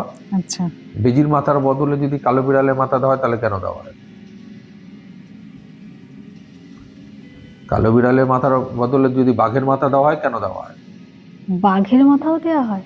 বাঘের মাথার বদলে যদি হরিণের মাথা দেওয়া হয় কেন দেওয়া হয়? আচ্ছা। নেউলের মাথাই শুধু কি প্রয়োজন? তাহলে তোমাকে বুঝতে হবে যে আমি যে মুন্ডাসনের ব্যবহার করছি সেই মুন্ডাসনের কি ধরনের আমি শক্তির প্রয়োগ করতে চলেছি। সেই শক্তিগুলোর ওপরেই নির্ভর করবে যে আমি কত দূর অব্দি দৌড়বো। এবং শুধুমাত্র এই ক্ষিপ্ততা এর জন্য নয়, প্রত্যেকটা নিজস্ব করে এনার্জি আছে। এই এনার্জিগুলোকে ইউটিলাইজ করা হয়। বাঘেরও মুন্ডাসনে বাঘের মাথারও ব্যবহার আছে, আচ্ছা। বাঘের চামড়ারও যেরকম ব্যবহার আছে জপাসনে, কর্মাসনে, সেরকম মুন্ডাসনেতে বাঘের মাথারও ব্যবহার হয়, হরিণের মাথারও ব্যবহার হয়। কেউ যদি তর্ক করে করতে পারে, আমি হরিণের মাথার মুন্ডাসনে আমি নিজে বসতাম একটা সময়। আজকে আমার হরিণের মাথা সেখান থেকে বার করা হয়েছে, গুরুদেব অন্য রকম আসন করেছেন। এই আসনের অধিকারী হতে হয়, এই আসনেরও পরিবর্তন হয়। আমার গুরুদেব এসে আসন বানিয়ে গেছেন, আচ্ছা। এর পরিবর্তন করতে হয়, এরও তুমি আসনের আপগ্রেডেড হয়। তুমি তোমার স্তর বৃদ্ধি পেলে আসনেরও স্তর বৃদ্ধি পাওয়া। যেরকম আপনি প্রথমে বললেন বস্ত্রের রঙের ওরকম আসনেরও পরিবর্তন হতে থাকে, একের পর এক একের পর এক আসনও গুরুদেব তোমাকে দেবেন। অনেকের দেখবে ব্যাপার এই কেনা বেচা হয়, ওই তুমি কি বলে অভিষেক, অভিষেক কেনা বেচা হয়। অভিষেক বলতে তন্ত্রের দুনিয়ায় রাজ্যাভিষেক, স্বাত্যাভিষেক, এইসব আচ্ছা। যে অভিষেক, আচ্ছা। এই অভিষেক কেনা বেচা হয়। আচ্ছা। হয় না 20,000 40,000 তোমার রাজ্যাভিষেক, স্বাত্যাভিষেক করে দেবো, 1 লাখে স্বাত্যাভিষেক করে দেবো। মানে ওটা কি জিনিসটা কি? এই জিনিসটাই তো হালারগুলো জানে না।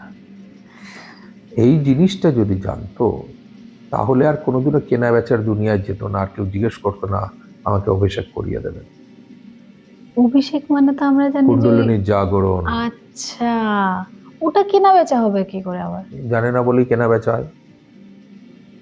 সাধন করতে করতে তোমার যখন যে কুণ্ডলিনীটি জাগরণ হবে সেই কুণ্ডলিনী অনুসারে তোমার গুরু তোমাকে সেই অভিষেকটা তারপর করাবেন, করিয়ে এক পুজো পাঠ করিয়ে তোমাকে দীক্ষা দিয়ে জপ দেবেন, সাধন করতে থাকো। যেদিন তোমার লং ফাটলো, জাগলো, তোমাকে তার পরের জন্য আবার তৈরি করবেন। তোমাকে স্নান করাবে, তোমাকে শুদ্ধ করবে, তোমার পুজো হবে, তুমি তারপরে আবার আরেক সাধনায় বসবে। এরকম ভাবে তুমি একটা করে সাধনায় তোমার চক্র জাগতে থাকবে, আর তোমার একটা করে অভিষেক হতে থাকবে। অভিষেক হতে থাকবে। তো তুমি ওটা আবার কেনা বেচা এই যে ধারা, অভিষেক হচ্ছে ধারা। তুমি যেটা বলতে চাইছিলে জলের ধারা দিয়ে পুজো করবো, ধারা, সিদ্ধির ধারা, নিজের শরীরের ঔরস বৃদ্ধির ধারা, নিজের সাধনের শক্তি, জপের শক্তি, মন্ত্র শক্তি বৃদ্ধিতে, এই সাধন শক্তি বৃদ্ধিতে, এই তোমার হচ্ছে যোগ শক্তির বৃদ্ধিতে এগুলো হবে। সেই জন্য যিনি যোগ করছেন তারও কিন্তু চক্র জাগছে, যিনি সাধন করছেন তারও চক্র জাগছে। তাহলে বিভিন্ন পদ্ধতির মাধ্যমে যখন চক্র জাগতে শুরু করেন তখন একটা একটা করে অভিষেক হতে হতে যেতে থাকে। তো এইগুলো একটার পর একটা স্তরে যায়। সেরকমই যখন তুমি একটা স্তর থেকে আর একটা স্তরের উপরে উঠবে তখন তোমার এই মুন্ডাসনেরও পরিবর্তন হতে থাকবে।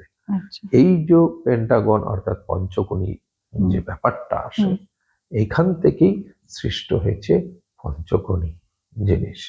এইখানেতেই নবমুণ্ড আসন আছে, সপ্তমুণ্ড আসন আছে, পঞ্চমুণ্ড আসন আছে।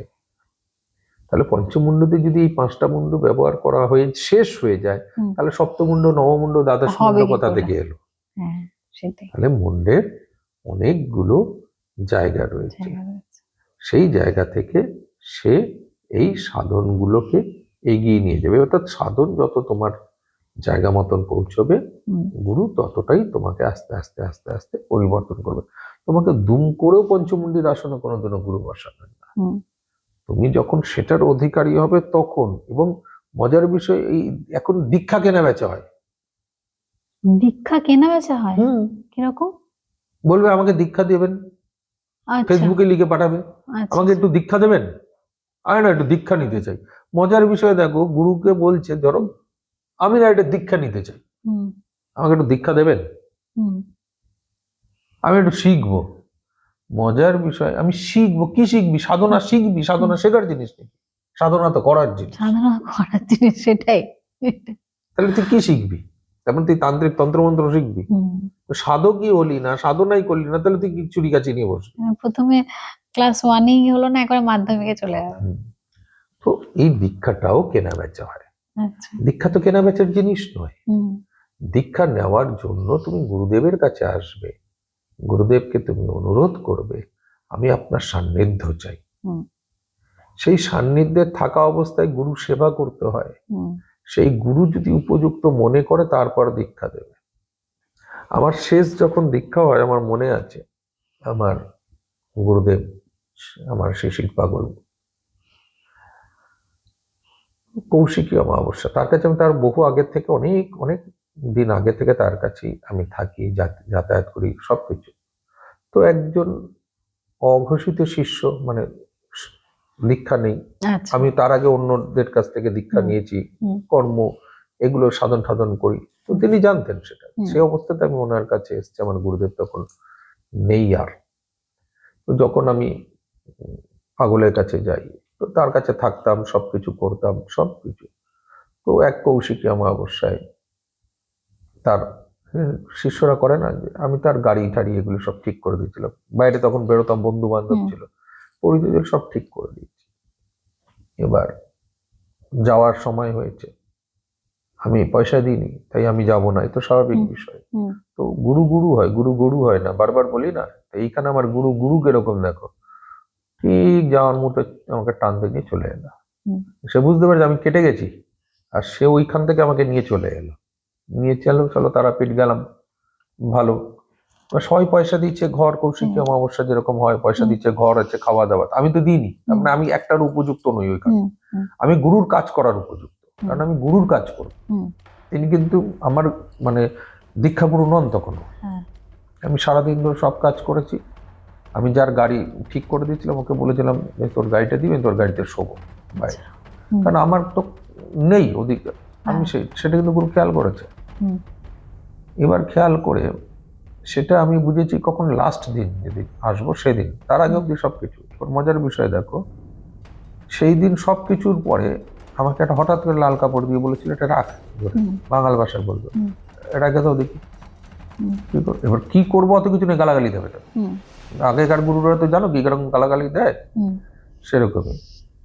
সেই ভয় আমি কিছু বলতে পারিনি। তো সেই ভয় কিছু না বলার পর ওই রেখে দিয়েছি। এবার কাজ তো কাজ চলছে, তো আমি ওইটা আগে আর একজনকে দিই, এটা রাখো, তো আমি কতক্ষণ ওটাকে সামনে, এটা রাখো, কাজ বাজগুলো করে। সেও কাজে ব্যস্ত, সে আর একজনকে দিয়েছে। এবার সন্ধে হয়ে গেছে, এবার যজ্ঞের সব জায়গা গুরুদেব গেছে, বলছে কাপড়টা। আমি বললাম আমি ওর কাছে দিয়েছি, কাজের জন্য দৌড়ছিলাম ওর কাছে। তো বললাম মাস্টার কাপড়টা, বলছে আমি ওর কাছে দিয়েছি কাপড়টা। এবার এক এক করে ঘুরছে, কাপড়টা কোথায়, বলছে পড়ে আছে, বলে খোল। তোকে কে পড়তে বলেছে, গালি গালা চাকা গেল, বলো চলো হয়ে গেল।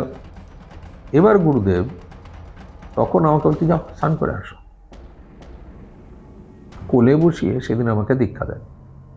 এই দীক্ষাগুলো ওইভাবে কেনা বেচা যায় না। এতটা বলার কারণ, তাও শর্টকাটে বললাম, ওর অনেক বড় গল্প। দীক্ষা কেনা বেচার মানুষের একটা প্রবণতা, সেটা হয় না। সেরকমই সিদ্ধি কেনা বেচা যায় না। সিদ্ধি কিনতে এসেছিল একজন, হ্যাঁ, বোম্বে থেকে এক সিদ্ধি কিনতে এসেছিল। আমি নিজে ফেস করেছি, তাই আমি জানি সে সিদ্ধি কিনতে এসছে।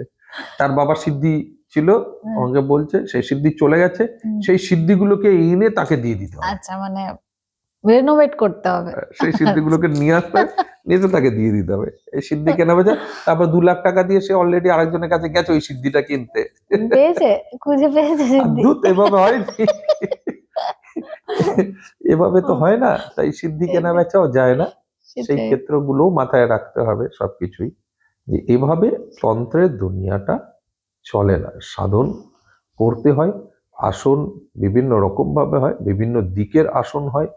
এই যে আমাকে লিড করবে সেটা কোন দিকের, সেটাও গুরুদেবই বলবেন যে উত্তরমুখী আসন হবে না পূর্বমুখী আসন হবে, হুম। ঠিক আছে, তার অধ্যায় কি হবে সেটাও নির্ভর করে। এবং এই যন্ত্র যখন অঙ্কন হয় সেটার মধ্যে বিভিন্ন রকম সামগ্রী যায়, শুধুমাত্র মুন্ড নয়।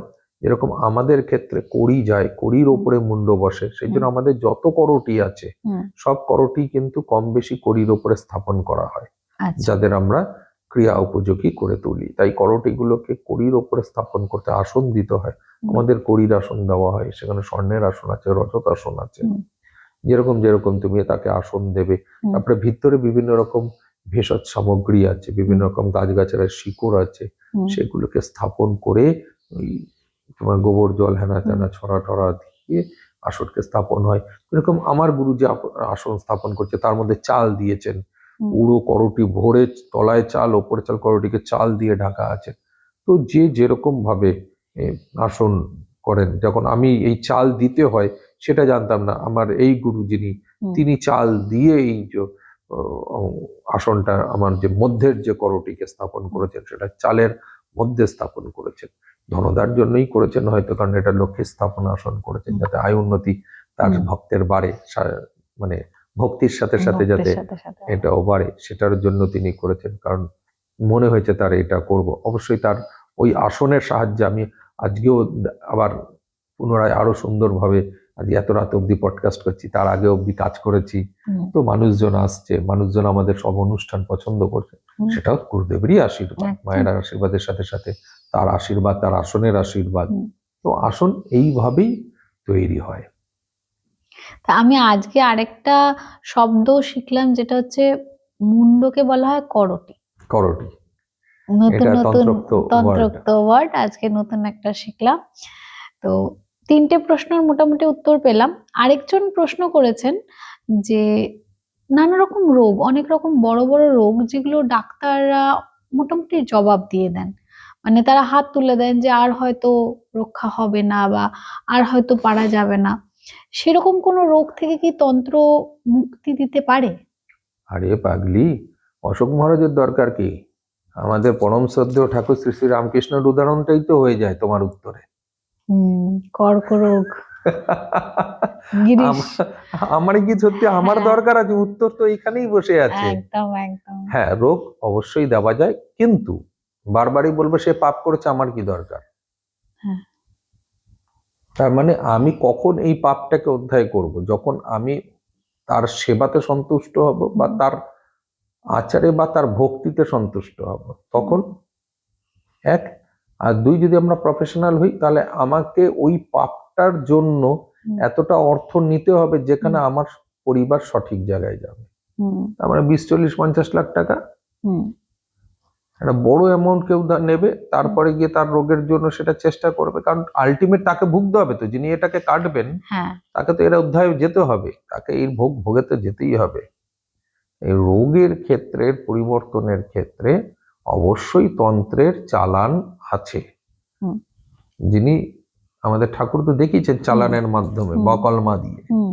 এই চালানের মাধ্যমে হয়, যেটার আমরা ঘুরিয়ে 4 রাস্তার মোড়ে রাখি, পশুর মধ্যে ছাড়িয়ে আমরা নির্যাতন করে প্রায়শ্চিত্ত করতে হয়, তার জন্য প্রায়শ্চিত্ত আছে। তন্ত্রোক্ত বিধানে অবশ্যই রোগের প্রতিকার করা যায়। এবার নির্ভর করে হচ্ছেন যে কতটা মাত্রায় করা যায়। আমার অনুসারে পূর্ণ করাটা উচিত নয়, তার কারণ যে এর ভোগটা তো তোমাকে ভুগতে হবে। এই যে তুলাদণ্ডের কথাটা তখন আমরা আলোচনা করেছিলাম, মনে আছে? যখন তোমার খারাপ সময় তখন তুমি নিচে, আর তোমার যে ক্ষতি করেছেন তখন সে উপরে, আর যখন তোমার গুড টাইম আসবে তুমি তখন উপরে, আর ওটা কিন্তু নিচে। অর্থাৎ তুমি যার কাটালে যখন তার গুড টাইম, অর্থাৎ সে ভালো হবে, আমি তখন নিচে চলে তুমি যাবো। কিন্তু নিচে যাবে। অর্থাৎ সেই রোগ বা সেই সমতুল্য ব্যাধিতে তোমার মৃত্যুর জায়গাটা তৈরি হবে, তোমার পরিবারের ক্ষয়ক্ষতি হবে। অর্থের বিনিময়ে কিছুটা করা যায়, আছে মহামৃত্যুঞ্জয় আছে, এর প্রয়োগ আছে তন্ত্রের মধ্যে।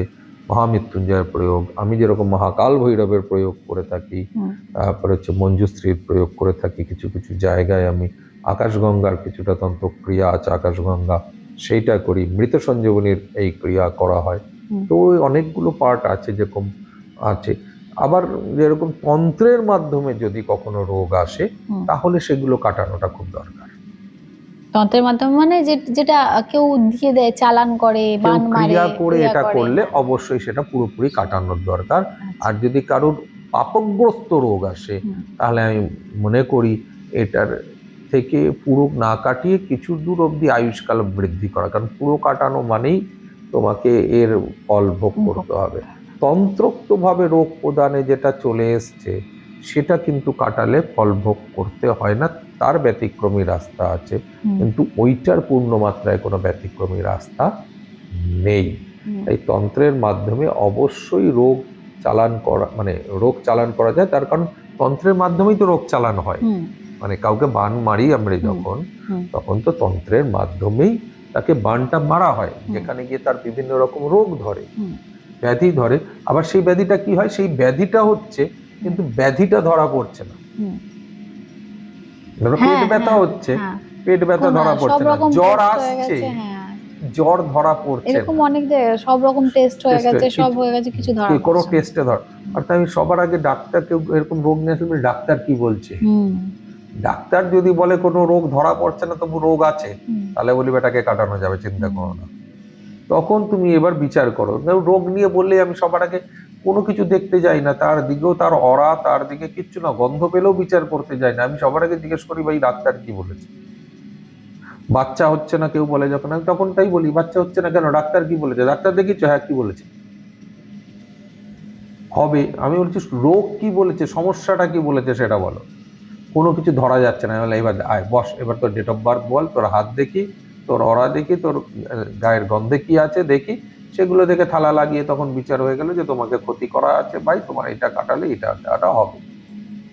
এই জায়গাগুলো তখন হয়, এইগুলোর জন্য প্রতিকার করা যায়। যেরকম বন্ধ্যাকরণ রোগ, সন্তান মাজা, তাই না, ক্যান্সার রোগ অনেককেই দেয়, যক্ষা রোগ অনেককে দেয়, জ্বর রোগ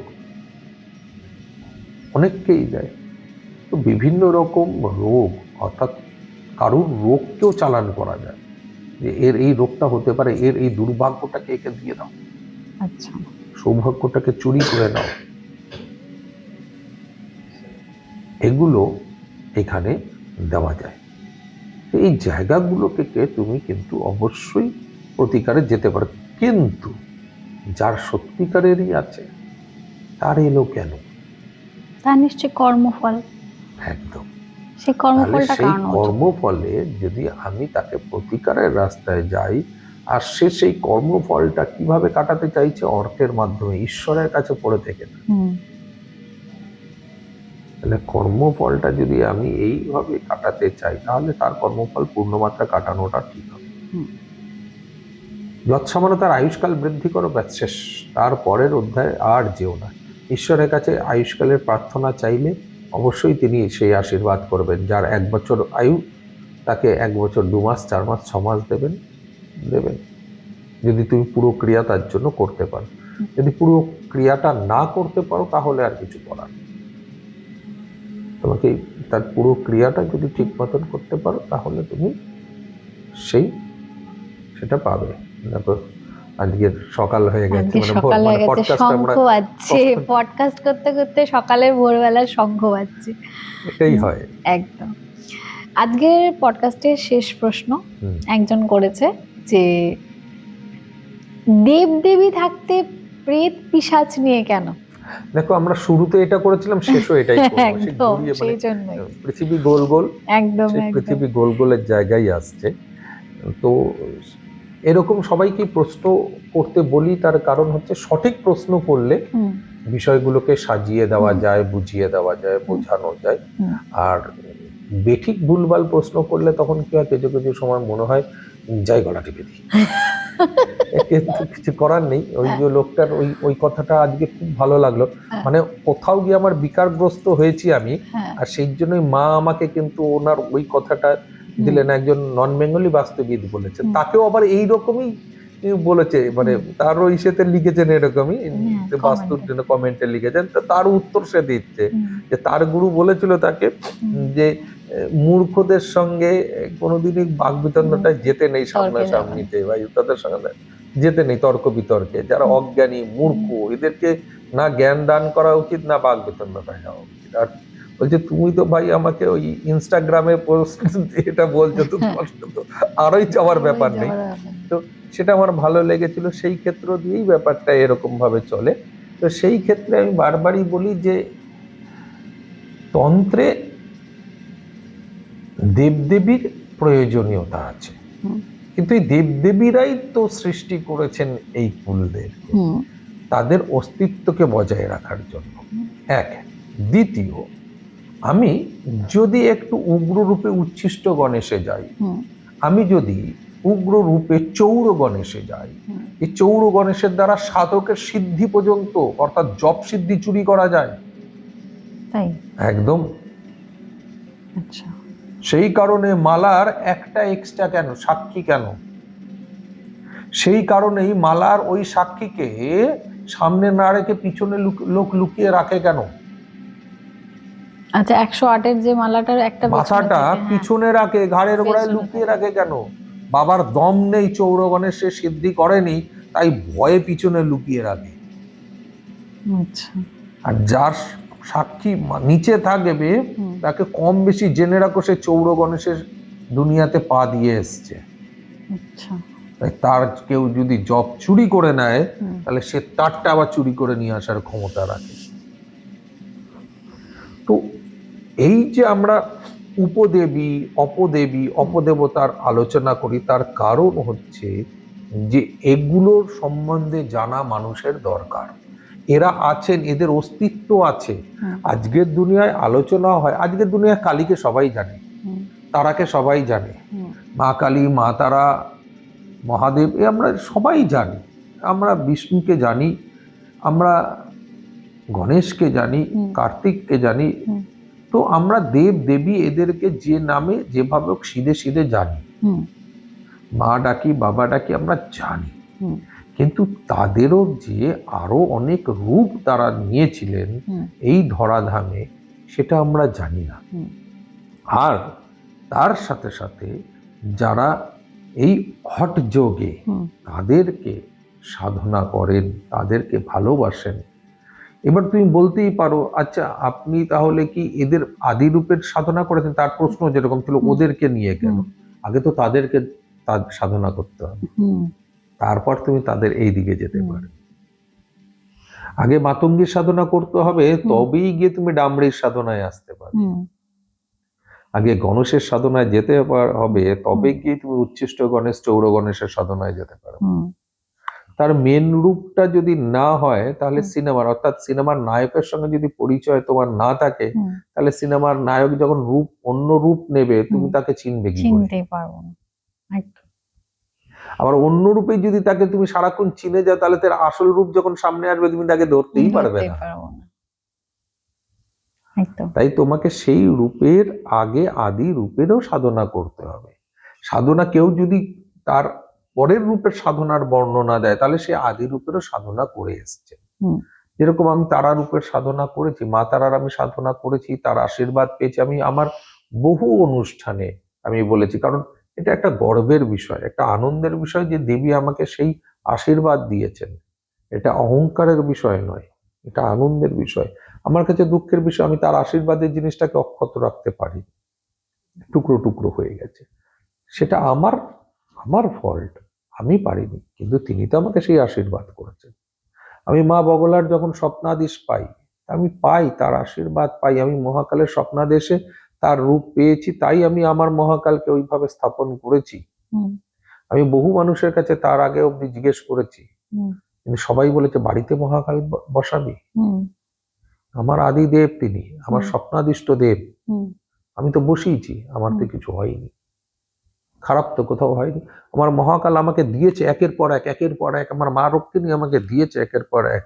আমার তারা মা, যখন আমি মা তারাকে বানাতে দিয়েছি, স্বপ্নাদেশের মা তারাকে, তখন সবাই বলছে কালী ঠিক আছে, সারা গায়ে নাগ, নাগের পৈতে, পেট এরকম ভুড়িয়ালা, এরকম একটা একটু বেটা ছেলে টাইপ মানুষ যখন আমি আগে মা তারাকে বানাতে দিয়েছি, হুম। তো কেউ আমাকে বানিয়ে দেয়নি। ওর বাবা না না না, ওই সাপ টাপ দেওয়া আছে, ও ভাই পারবো না। হুম আমাকে সবার শেষে আর একজন আমাকে বললো ঠিক আছে আমি বানিয়ে দেবো, তুমি সাধনা করবা তো। এই বাঙালগুলোই আমাদের করে দেবো, চিন্তা নেই। তো এই জায়গাতে তোমাকে সাধনা করে তারপর তাদের ছায়ারূপের সাধনা করতে হবে। কেন করতে হবে? আবারও সেই ধার ভার বৃদ্ধির জন্য। হুম তোমাকে তার সব কিছু তোমাকে জানতে হবে। তোমার মধ্যে যদি সেই খিদে না থাকে তাহলে তুমি এক জায়গাতে গিয়েই ঠান্ডা হয়ে যাবে, হুম আর খিদে যদি থাকে তাহলে এর জায়গায় আসবে। এবার বিষয় হচ্ছে যে যেহেতু মানুষের কাছে অজানা, হুম। তাই মানুষ জানার জন্য আগ্রহ প্রকাশ করেছে। একদম। আর জানার জন্য আগ্রহ প্রকাশ করলে কি হয়, খবরের চ্যানেলগুলো সব হামলে পড়ে। হামলে পড়ে। তাই সব একদম। বাবা পডকাস্ট বাবারা হামলে পড়েছে, আর সবাই তখন হয়ে গেছে তান্ত্রিক বাবা, একদম। সবাই তখন জ্ঞান ঝাড়তে শুরু করেছে। তো এখনো পর্যন্ত তুমি দেখবে কেন অনেকে বলে কর্ণপিশাচিনী বইয়ের মধ্যে লেখা আছে, আমি বলি পুরো বইটা দেখার সময় তো কর্ণপিশাচিনী কোনখানে লেখা আছে। যিনি এই বইয়েতে লেখা আছে কর্ণপিশাচিনীর গল্পের এই সাধনার, হুম আমার একবার দেখতে ইচ্ছে করছে, কারণ ওই বইগুলো আমার কাছেও আছে। হুম আমি ওই বইগুলো এক দুটো পৃষ্ঠা হয়তো অন্তত পড়েছি, হুম তা আমার বাপ জন্মে আমি পাইনি। এখানে কর্ণপিশাচিনীতে বলে আছে যে নারী সব চলবে না, আর সাধনাতে সবার আগে নারীকেই প্রাধান্য বেশি দেওয়া হয়েছে, হুম। অন্তত আমাদের সনাতন ধর্ম, হুম অন্তত আমাদের এই কালচারে, এই নদী কালচারের যারা আছে, নদীর পাশ থেকে, মানে এই আমাদের রাঢ় ভূমির এই জায়গায় যারা আছে, তাদের এই কালচারে কিন্তু তুমি দেখবে এখানে সব দেবীদের প্রভাব। হুম সেখানে নারীদের স্থান অনেক বেশি দেওয়া হয়েছে, যেখানে বলা হয়েছে অপঘাতে মৃত্যু নারী, হুম অন্তঃসত্ত্বা থাকা অবস্থায় মৃত্যু, অপঘাতে মৃত্যু নারী, কুমারী অন্তঃসত্ত্বা থাকা অবস্থায় অপঘাতের নারী, আবার নিম্ন শ্রেণীর, অর্থাৎ হচ্ছে তোমার ওই আদিবাসী টাইপ হুম। নিম্ন শ্রেণীর হুম নারীর সঙ্গে যখন উচ্চ রাজবংশের মানুষের সম্পর্কে আসবে, তার যে সন্তান, হুম সেটার দাম। তাহলে নিম্ন শ্রেণীর মানুষ কেন বলা হয়েছে, হুম, নারী হুম, কেন বলা হুম, হয়েছে? তাহলে তো বলতেই পারতো উচ্চ বর্গের হুম ভাই নারীর সাথে সংস্পর্শে এসে জারজ সন্তান হতে যারা হবে। সন্তান। তার মানে হচ্ছে তোমাকে ওই ধরনের সেই সেগমেন্ট গুলো দরকার, যেখানে নারীদের অনেক উঁচু স্থান অন্তত তন্ত্র সাধনার মধ্যে দেওয়া হয়েছে, হুম যেখানে তিনি চলে যাবার পরেও হুম তার সাধনা। দেখুন নারীদের স্থান অনেক উঁচুতে, তুমি কামাখ্যায় যাও না, আদির যে কামাখ্যা আমাদের হুম। মায়ং, হুম ঠিক আছে, আদি মায়ং, মায়ংকে গেলে তুমি কি করবে? মায়ংকে তো সব নারী, হুম সবাই নারী সেখানে, সেখানে কোনো পুরুষের কোনো অস্তিত্ব নেই। পুরুষ আছে, এই গরু ছাগল ভেড়া মোষ ওই আছে। কেউ যদি বলে ভাই তুমি মিথ্যে কথা বলছো, তাহলে বলো তাহলে তোমার কাছে চিঠি আসেনি, তুমি জানো না। হুম তোমার কাছে চিঠি আসতে হবে, আমার কাছে চিঠি এসছিল। আমার গুরুদেব যদি আমার মাকে না জানাতো, তাহলে আজকে আমি সেই তান্ত্রিক দুনিয়া অশোক মহারাজ, সেই মায়ঙ্কের একজন সাধক হয়েই থাকতাম। আসতাম কি আসতাম না এই দুনিয়াতে পরের বিষয়, কিন্তু আমি ওই দুনিয়াতে থাকতাম, তার কারণ আমার কাছে তারা চিঠি পাঠিয়েছিল। হুম আমি যখন আমার গুরুদেবকে দেখাই, তখন আমার গুরুদেব বলছে, কারণ আমার মাকে দিদা ডাকতো আর বাবাকে দাদু ডাকতো, হুম দিদা দাদু তোমার ছেলের ডাক এসছে, যেতে হবে। আমাকে বলেছিল কিভাবে তুই, আমাকে বলেছিল যে তুই দেখ, যে যখন যাবি হুম তখন মাথায় রাখবি যে তোকে যে খেতে দেবে, যা দেবে খেয়ে নিবি, হুম চোখ বুজে খেয়ে নিবি, যা দেবে। তিনি সেই দুনিয়ার থেকে ফেরত এসেছিলেন বলেই না আমাকে বলছে। হুম তিনি আমার চিঠিটা দেখেই না তবে বুঝেছেন, ওই হুম। চিঠি হচ্ছে যে কোনো ওই পাতা পৃষ্ঠার মধ্যে লেখা না গো, অনেকটা ওই ব্রাউন একটু রেডিশ টাইপ, এরকম মোটা একটা পাতা, গাছের পাতা, হুম। তার মধ্যে লেখা। আমাকে বলেছিল এইটা নিয়ে যাবি, লোক আসবে তোর জন্য, তোকে খুঁজতে হবে না, লোক আসবে, না হলে জিনিস আসবে। জিনিস কি বলছে? বাঘ আসবে হুম নিয়ে যাওয়ার জন্য, হয় লোক আসবে, সে আসবে, নাহলে বাঘ আসবে, ও তোকে নিয়ে যাবে, ও খাবে না, কিছু করবে না, হুম ওই চিঠিটাই তোর পাস, হুম ও নিয়ে যাবে, ও তোকে দেখে তো জানে। আর ওরা ওই চিঠিটা কিরকম পাঠায় জানো? তুমি শুয়ে থাকবে, তোমাকে কোনো পোস্টে পাঠাবে না। হুম, মাথা সেতনে চলে আসবে। হ্যাঁ, মাথার সামনে উপর থাকবে, সকালবেলা উঠে তুমি দেখতে পাবে তোমার মাথার গোড়ায় মাল পড়ে আছে। তো এরকমই হয়, নারীদের স্থান সেখানে দেখো কতটা উচ্চ। ভৈরবীরা তাহলে কোথার থেকে আসলো? হুম, আজকে এক্স ওয়ার্কার এক ভৈরবীরা রয়েছেন, হুম, তারাপীঠের সেই উচ্চ মার্গের ভৈরবী মা কালী ছিলেন আমার গুরু বামদেবের দিদি। হুম, গুরু বামদেবের আগে তো তিনি সেখানে তন্ত্রের দুনিয়ায় অধিরত হয়েছেন। আচ্ছা, কি না? কালী, কালী, আচ্ছা। কিন্তু নেই সে কালী দিদি, হুম, নেই, কারণ নদী খেয়ে নিয়েছে। আচ্ছা, নদী তো এদিকে এসে সেই সমাধি নদী নিয়ে নিয়েছে। আচ্ছা। তো আমাদের অনেক উচ্চ উচ্চ মার্গের ভৈরবী রয়েছেন, এবং ভৈরবী যদি না আসে তোমার জীবন দশায়, হুম, মা যদি না আসেন, হুম, তাহলে তুমি পূর্ণরূপে সেই ব্যাপারটায় আসতে পারো না। আচ্ছা, মানে আসতে পারো না, তার কারণ আমি বিভিন্ন রকম ভাবেই আমার শুধু জীবনের অভিজ্ঞতা দিয়ে বলছি না, আমি যত বড় বড় মানুষদেরকে দেখেছি প্রত্যেকেরই কোথাও না কোথাও ভৈরবী মা এসছেন তার জীবন দশায়, হুম, তাকে সাধনা দিয়েছেন, সাধনা করিয়েছেন। প্রত্যেকের হুম, প্রত্যেকের জীবনে বড় বড় ভৈরবীরা এসছেন, হুম। এসে তাকে সাধনা করিয়েছেন। তার মানে সেখানেও তো নারীদের স্থান রয়েছে। একদম। মৃত নারীরও স্থান আমাদের তন্ত্রের দুনিয়ায় অনেক উচ্চ, অনেক অনেক অনেক উচ্চতে। আমি নিজে যে সাধনাটা করেছি সবে সেটা নারী, তাই এত জোর গলায় বলছি, কারণ আমি যখন কর্ণবিসাচিনী সাধনা যে হার আমি নিয়েছি সেটা নারীরই হার নিয়েছি। হুম, আমি কর্ণবিসাচিনী সাধনা করেছি, তাই নারীদের স্থান অনেক উচ্চ। তাই নারীদেরকে আমরা অবহেলা করতে পারি না। ঠিক সেই রকমই যখন ক্রিয়ার স্থানেতে আমরা যাই, তখন ক্রিয়ার স্থানেতে চালান সবকিছু করা সম্ভব হয়। সেই চালানগুলো তুমি যেভাবে করবে সেটা নির্ভর করবে হচ্ছে তুমি কোন অধ্যায়ের করছো। হুম, তুমি সঠিক সাধক হলে করতে পারবে, সঠিক সাধক না হলে করতে পারবে না। বিভিন্ন রকম জিনিসের মাধ্যমে, যেরকম বানের যে রোগগুলো হয় কাটানো হয়, আমি মোচার ওপর দিয়ে চালান ছাড়ি, কচ্ছপের ওপর দিয়ে চালান ছাড়ি, শোল মাছের ওপর দিয়ে চালান ছাড়ি, ডিমের ওপর দিয়ে চালান ছাড়া হয়, লেবু লাড্ডুর ওপর থেকে চালান ছাড়া হয়, পুতুলের ওপর থেকে চালান ছাড়া হয়, চাল কুমড়োর ওপর থেকে চালান ছাড়া হয়, ফুল পান ওপর থেকে, নারকেলের ওপর থেকে চালান ছাড়া হয়, পাঁচমেওয়া হয় না, হুম, ছুড়া, পঞ্চমেওয়া, হ্যাঁ, পাঁচমেওয়া, হ্যাঁ তুমি বুঝবে, হ্যাঁ, তো সঠিক উচ্চারণ করেছো। হুম, তো ওই মেওয়া দিয়েও চালান ছাড়া হয়, তো বিভিন্ন রকম জিনিস দিয়ে চালান ছাড়া হয়। আবার খাবারের মধ্যে দিয়েও জানো তো চালান করে খাইয়ে দেওয়া হয় কাউকে। আচ্ছা, সেজন্য আমি বারবার বলি যে সবার হাতে দুমদাম খাস না, হুম, রোগকে কিন্তু ওইভাবেও, দুর্ভাগ্যকে ওইভাবেও দেওয়া যায়। দেওয়া যায়, হ্যাঁ, ধরো তোমার রোগ হয়েছে, আমি একটা বিশেষ খাবার তোমার চারপাশে ঘুরিয়ে তোমার এনার্জিটা ওর মধ্যে দিয়ে কাউকে বললাম যে তুমি খাইয়ে দেবে এটা, হ্যাঁ, আচ্ছা, বা তুমি তাকে এটা খাইয়ে দিলে। হুম, খাওয়ানোর জন্য বিভিন্ন রকম হুম, হিসেব আছে, হুম, কিন্তু শর্টকাটে বলছি, তুমি খাইয়ে দিলে আস্তে আস্তে তোমার রোগটা ওর মধ্যে যাবে, হুম, আর তুমি সুস্থ হতে থাকবে। তোমার দুর্ভাগ্যটা তো তোমার বিয়েটা নেই, হুম, তুমি ওর বিয়েটা নিয়ে নিলে, আর তোমার এই দুর্ভাগ্যটা ওকে দিয়ে দিলে, হুম, ওর বিয়েটা আর হলো না, তোমার বিয়েটা হয়ে গেল। হুম, তোমার সন্তান হওয়ার জায়গা নেই, মানে কেউ কোনো কারণে হুম, কিছু প্রবলেম, তুমি ওর সন্তানের জায়গাটাকে চুরি করলে, তুমি ওকে ওখানে ইনপুট করলে, এগুলোও করা যায়। এগুলোও তো রোগ, এগুলোও তো চালানের মাধ্যমে ঠিক করা হয়। কিন্তু এই যে যখন ওই যে বললাম এটা তন্ত্রের মাধ্যমে হলো, হুম, আবার এটাকে তন্ত্রের মাধ্যমেই কাটানো সম্ভব এবং কাটানোটাই যুক্তিযুক্ত। হুম, কিন্তু যেটা জন্মগত কেউ পাপ কাজ করে হুম, তার এসছে, হুম, অনেকে বলতো আমি কিছু করিনি, সবাই তো আমরা সতী, হুম, সবাই আমরা কেউ কিছু করি না, হুম, কিন্তু এমনি আসে না। হুম, গ্রহের জন্মগত ছকটা আমার ওই কর্মজীবনের ফল, হুম, আর বর্তমানে কর্মজীবনের পরিস্থিতি আমাকে তাই তৈরি করাবে। হুম, আমি যদি সেখান থেকে শুদ্রে ঈশ্বর সাধনায় যেতে পারি, হুম, আমি যদি কারোর অপকার না করি, তাহলে ভালো কিছু পাবো, আর হুম, কিছু না করতে পারলে খারাপ কিছু পাবো, একদম, আর তার ফল ভোগ করতেই হবে। একদম, তাই যাইও, আবার করা উচিত না কিছু হুম, কিছু ক্ষেত্রে। এই দুটোই তোমাকে বলার বিষয়, যে তন্ত্রের মাধ্যমে রোগ চালান করা যায়, আবার উচিত না। উচিত না। যাক, আজকে মোটামুটি অনেকগুলো প্রশ্নের উত্তর আমরা পেলাম।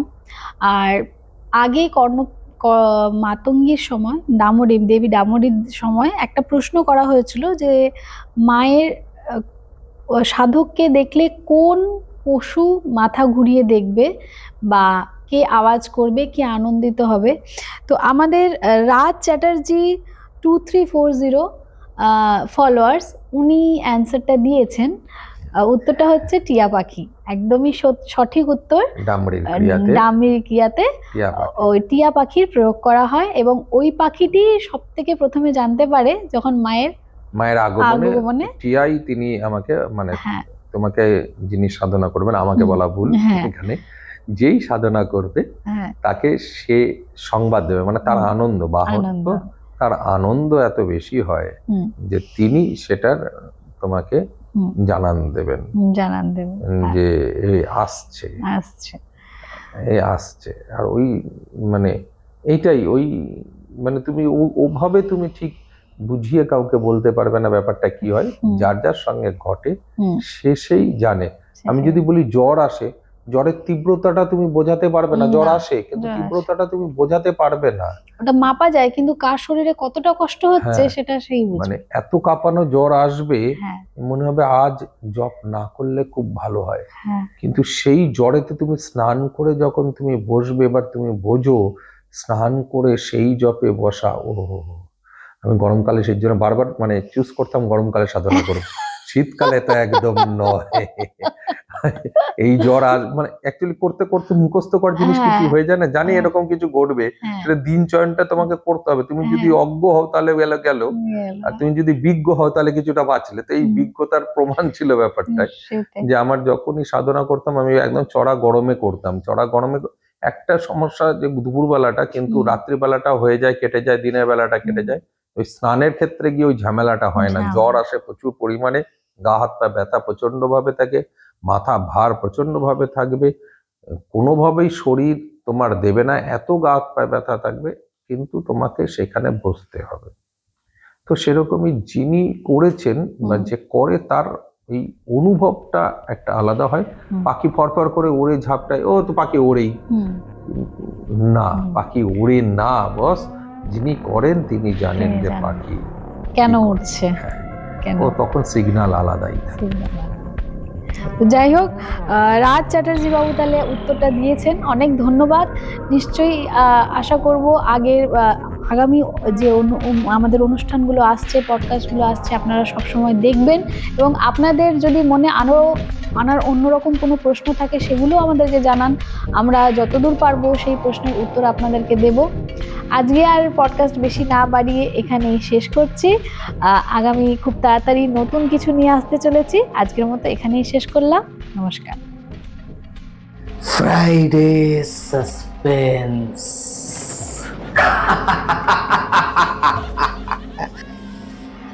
শুধুমাত্র মেডিটা লেজেন্ড ওয়াইটি চ্যানেলে।